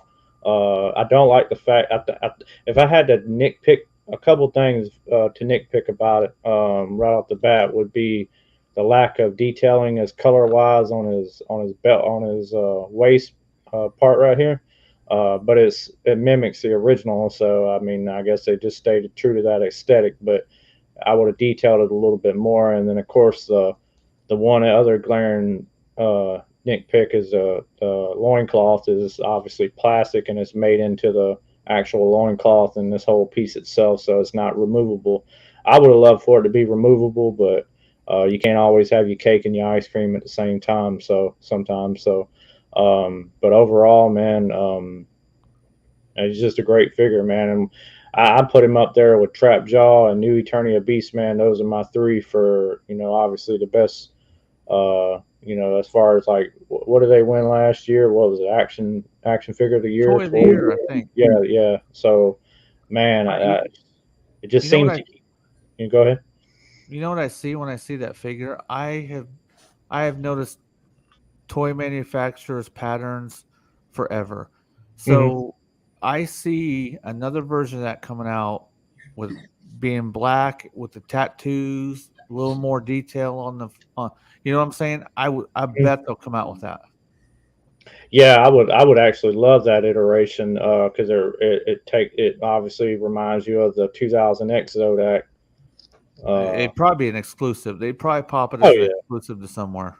Oh yeah, and of course everybody and their mama be upset about it, like they always are. But hey, it is what it is. There's always going to be exclusive, so you just kind of have to deal with it as it comes. But I seen one fella already, actually on social media that I actually come to actually just meet recently. He actually and bought a couple of these, and actually made a custom Wondar figure out of it, and I think it looks extremely badass. So I'm gonna grab me another one and do me a custom as well of Wondar, aka Savage He-Man.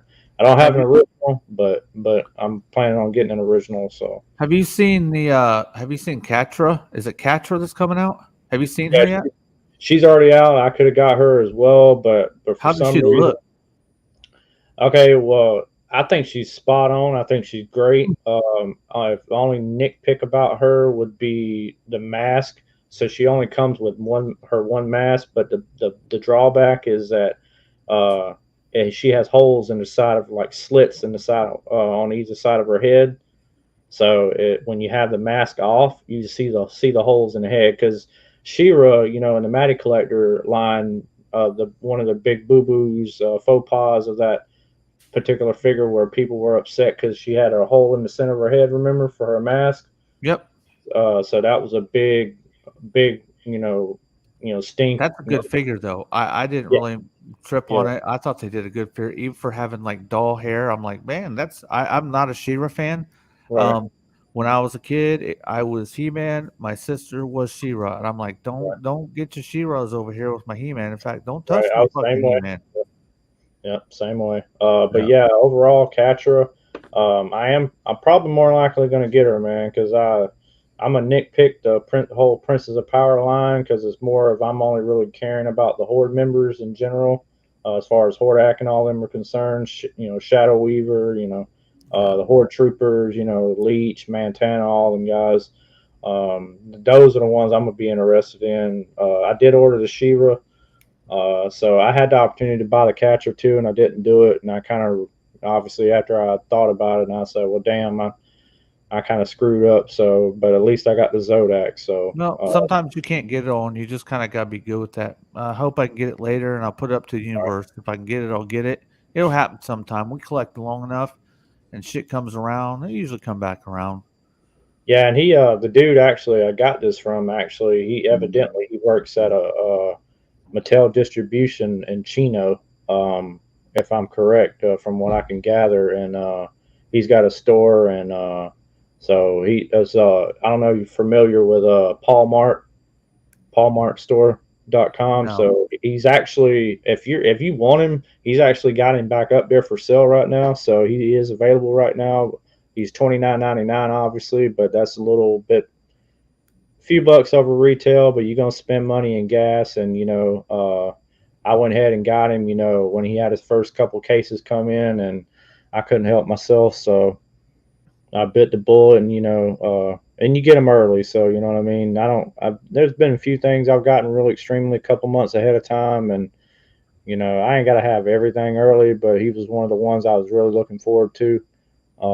And then Hero is obviously a big one, because he never, for anybody that knows Motu, the whole story and the origins around Hero and the Pirates of Grayskull is that this is going to be the actual first figure that's actually released at retail for the very first time. So I couldn't help myself, man. There's just certain ones I'm excited about, and he's one of them, and of course this guy as well. So.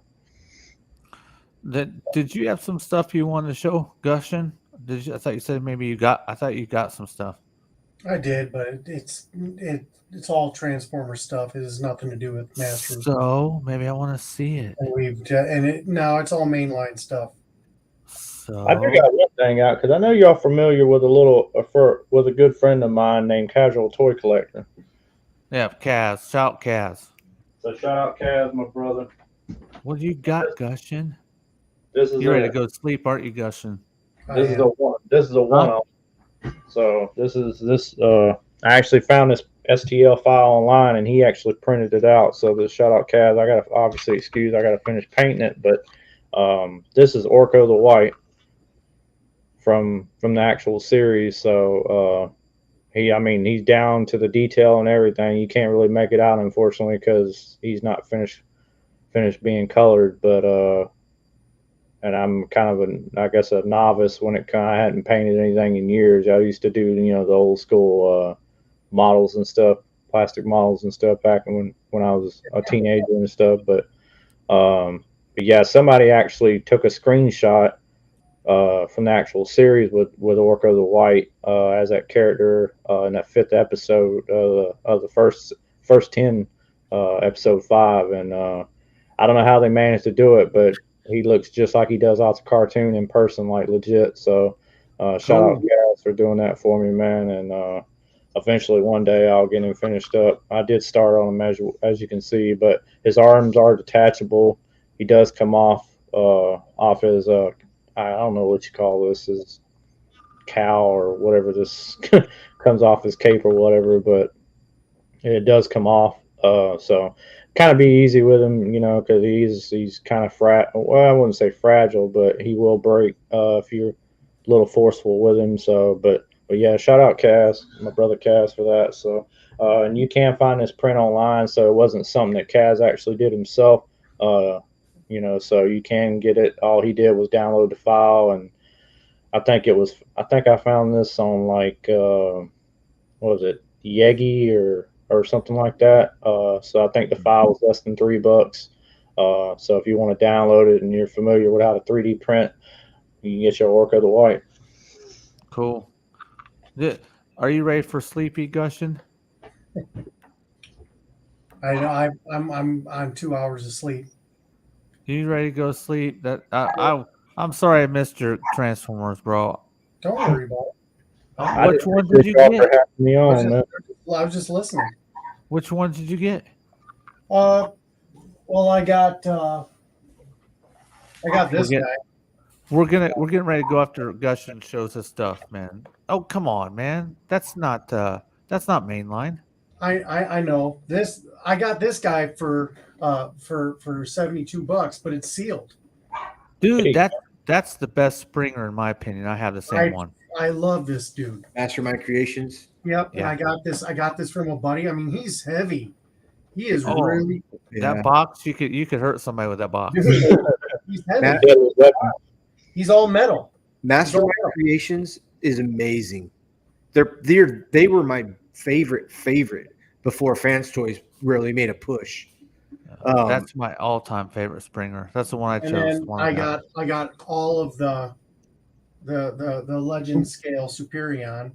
Yeah. I've seen a bunch. I've seen some Legend Scale shit today. I can't see them. They blurred out. Okay. These guys are they are exactly. It's all it is. It's the Zeta Superion Legend Scale. So, like every single one of them, Firefly, they're all perfect. They're all small. Stay up late. Build them on camera. No, I'm not building the sucker on camera. But look at them. They're absolutely perfect. They are G1-ified. Look at this. I mean, and then look at this guy. I mean, this is perfection right here.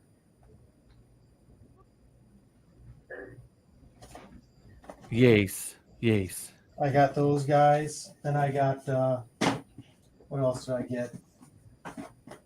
I got see, I'm really happy. I'm really into Japanese figures.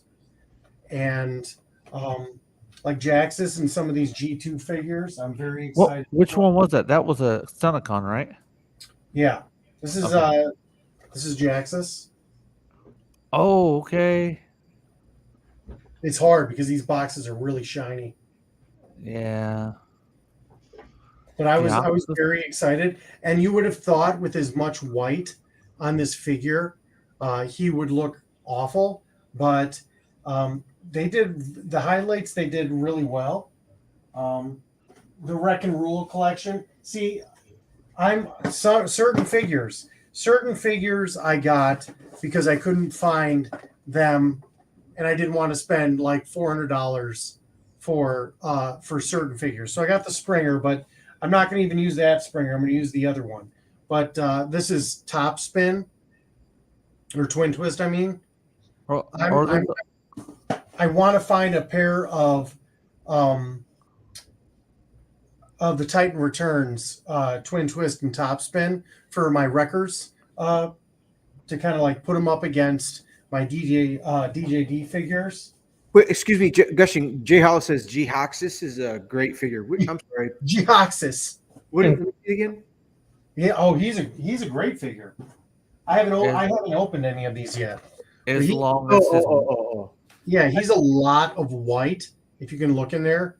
as long as his white isn't yellow, because Hasbro has this problem in the past couple years.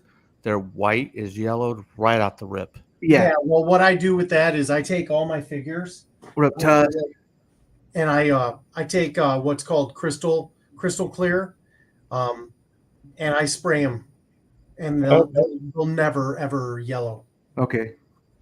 And then this guy, I got this because I am collecting Oh, there you go. Okay. That's fine. the Menosaur. $85. I saw that this week. $85 in the store, Yeah. plus tax. So like $100, $90. Hey, I saw one today, and I didn't even pick it up to see how much it was because I just do not. That's one. I don't. People are finding that yellow too.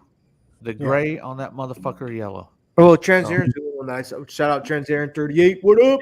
Yeah. But yeah, I had something else, but I don't know where it's at.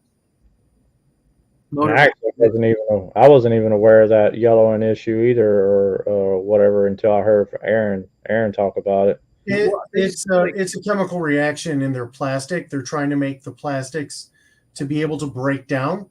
In the process of being broken down, that's what the fuck's going to happen. It's going to fucking age faster. Right. It is going to age faster. It's going to break down. So hey, but Jay, I think it was just that. It's just Transairen's piece because Jay Hollis saying no, it's not. It's on Transformer World across the board. There's a lot of people are having issues with floppy figures because the joints don't expand and contract properly. And then the other thing is a lot of people are getting discoloration. Okay, so here's a fallback with being a transformer with that type of plastic. Like type of plastic they're using for fucking GI Joe Classified is perfect. Like it'll biodegrade easily. You could feel it, right? But a transformer that's a robot can't be that soft plastic material. So they had to like try this other route and shit, right? Because you know what I mean. Like they're charging you more for for materials that are environment friendly, but they don't have the shelf life. In fact, here's the thing. For me, the mainline figures are the toys that me and my little boys play with together. They're the ones where they come in the toy room and I let them do whatever they want. And if they break it and bust it, I don't give a shit. Shout out to Gushing. Awesome. And I let them do that. The third party ones, the ones that daddy plays with and you don't touch that until you're older. Those are the ones that I'm collecting, but I'm very, very, very particular in what I'm collecting right at this moment. Yeah. And I'm only picking out stuff that is really enticing to me from nostalgia purpose. And I want to get the best of the figures that I loved when I was a kid. Mm-hmm. So my first instance of the yellowing was the 86 movie Jazz, the studio series. I took it. We did a show. I think it was on Input's channel. It was me, Kato, Input, and Danny. We did a review. We're doing a watch party for the 86 Transformers movie. So I was like, told my wife, I'm like, hey, I saw 86 Jazz at Target last night. Can you go by there and see if it's still there? And I'll open it on the show, because he's on the movie. I opened it around the show. I'm like, this motherfucker is yellow right out the box. And that was like 2 years ago. That's crazy. A year and a half ago. Yeah. Yeah. So I was like, it was disappointing. It was like, extremely disappointing. That's the other thing. I've got Sludge on the way. I am kind of excited about these Dinobots because they're big. And I have an entire set of Gigapowered on the way, so I'll show you that next time. On the way, he says. Yeah. I got the metallic version. I bought them, all of them, from one guy. Metallic, not the chrome, huh? Wow. No, I like the metallic version. And Briggs got the metallic. He told me, I'll sell them to you all at once if you give me this. And I was like, okay. And so they were sold. 3 of them were opened, but he was like, never transformed. And mitten box is awesome with me. I'm good with it. Right. And the other 2 were mint and sealed box. So I'm Hey. perfectly fine with that. Hey, Jay Holla, maybe you quit rubbing it in my face that all your stuff isn't yellowed. Come on, man. What the fuck? There you go, Yeah, I Jay. actually got lucky and seen Sludge yesterday at a local comic shop. It was actually good to see Sludge. Yeah. The Dinobots were always one of my favorites. Mine too, man. I wasn't a huge Transformer guy, but the ones that stood out to me the most, obviously, were the Dinobots. Where Grimlock was my personal favorite, and other character would have to be Starscream. I'm always a bad guy type of guy, you know what I mean? The oddity, like with me, the oddities were the ones that I really loved. I loved Defensor, and I love like the aerial bots because they were the only Autobots that could fly. And like at that point, Big but Jet man too. yeah, I loved all the jets. Oh yeah, everybody loves the Jets. Gotta love the Jets. Those were my favorites. Well, at 2 hours, 59 minutes, and 49 seconds, we're gonna call this motherfucker tonight. Okay. Before y'all go ahead and give y'all's last minute thoughts before I get us the fuck out. I'll go first. Hey, fuck yeah. Hey, I really wish I got to watch and learn fucking He-Man. I would say I would appreciate it pretty fucking good. But the comics, now, I never read comics when I was a kid, but holy shit, I've got comics for the art now. And I respectfully, every comic that I buy, I do read through it and shit, or I do actually read it. But I'm 95% of them.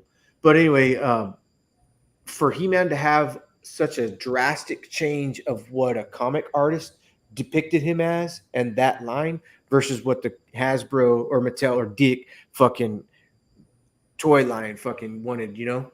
So I would like to see the more gruesome side of fucking He-Man and shit. There's some media, Marcos. You should get it. No, but it's great. But the motherfuckers, they just don't transform, so I'm good. I would really like to see an adult-rated He-Man line that was not just like detailed, but like posable and everything else, and would have like barbaric, like continuity. Something that would be awesome. Fuck it. I'm sorry to interrupt, but heavy metal 2000 and shit. Good Lord, dude! I watched it 3 weeks ago, and Chrissy's my wife. She walked in. She's like, "Hey, babe, kiss me on the cheek." She's like, "What are you watching?" She's like, "Cartoon porn." I was like, "No, you just came in at that scene. I swear, the whole movie's not like that." But yeah, it is. I guess. Hey, because they got some titties in that motherfucker, dude. It's like South Park did a spoof on that. There's He-Man. That's He-Man-esque right there, bro. I love that shit. Later, are you leaving? Yeah, or we're leaving. Yeah. Sorry. Forgive me. No, it's all good. I know, but it's like the whole Revelation series, man. Just speaking of that type of theme, you know, when she's straddling Skeletor on the throne, and I'm just like, what did that call me off out of left field? I'm like, get you some, Evil Lynn. I'm glad you took my point, you know, and I'm just like, holy crap, you know, but that's, you know, people are, you know, I just want to throw this out there. So there's quite a few, so it's going to happen, but I've said this before, and I'm just going to reiterate it again. I'm going to make it short and sweet. So being so over negative about something, just enjoy the fact that, it's a 40th anniversary of a toy line that's extremely beloved, man, and it's still obviously still with us for a reason, and just enjoy it for what it is. It applies to G.I. Joe, applies to any toy line, you know, that's celebrating the 40th right now. So for all them fools out there that don't, with all the negativity, man, y'all ain't got nothing better else to do than think about something else, man, because that y'all just are not real fans of that particular brand, man. So, but I'm just glad y'all had me on, man, and it was an extreme honor. Obviously, you know, M3 is always a pleasure, man. Because I know you've done a big thing for me with my Pirates of Grayskull shirt, man, and just being a brother with you, man, being a friend. So, and now I've got two more, you know, a bunch of other friends now to add to that list, you know, as all my other brothers as well, and just a blessing to meet Joe, to actually get to speak with Joe, man, and that's it's weird, man. As a world is a very small place, but it's crazy who you end up meeting, man. And I thank y'all for that, because obviously I know of the guy now that I can actually say I've spoken with the guy. Yeah. So that's a huge compliment to you guys, and huge compliment to him, obviously, as well. So Pat. Pat being the dude, so and just allowing me to be here, man. So to speak about something I hold dear to me, man. So I enjoy that so wholeheartedly, man. Hell yeah. Right Means Go a lot. ahead, Gushin. Hey, you know what? 3 live streams make dreams happen. So don't worry. But go ahead, Gushin. I'm gonna have a wet dream tonight about 3 What do you want me to say? We're Is this our parting thoughts? exiting words. Our exiting words. Fuck you, He-Man. I don't know what you want to say, buddy, but Right. I love a lot of different toys, but there are some that are near and dear to all of our hearts, and those are things that should be celebrated. Nobody should be set apart from somebody else based on one style, and I think that's what makes the show unique and fun and enjoyable. It's So- very enjoyable. Yeah. So I want to give a huge shout out to Bo.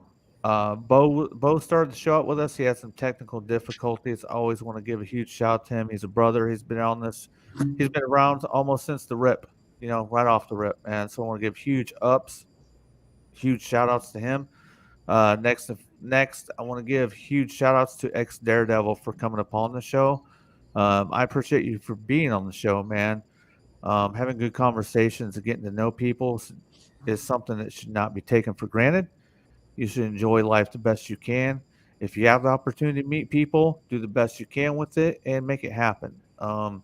As always, I want to say a huge shout to Gushing, Galvatron, and M3. And start on those, but you guys are all members of the show. I mean, Big Stan, Gushing, Especially, M3, sorry, all members of the show. But I'm living the dream. I get to talk to all these people. I get to meet new people.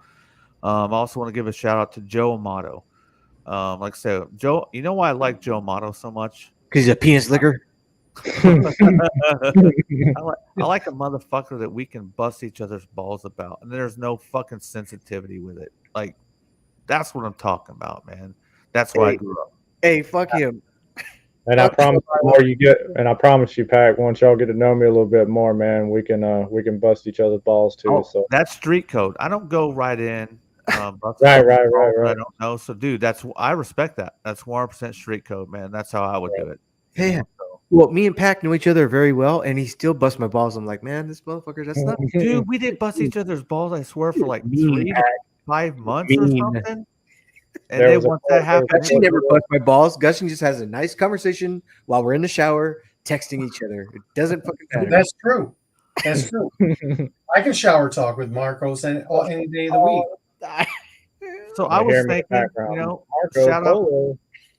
shout out to the chat, man. Chat is always lit. Chat are the guys that keep it going, man. We couldn't do everything without everybody that helps support this channel. They help support Tuscan TV. They help support Big Stan Harris. They help support Casual Toy Collector.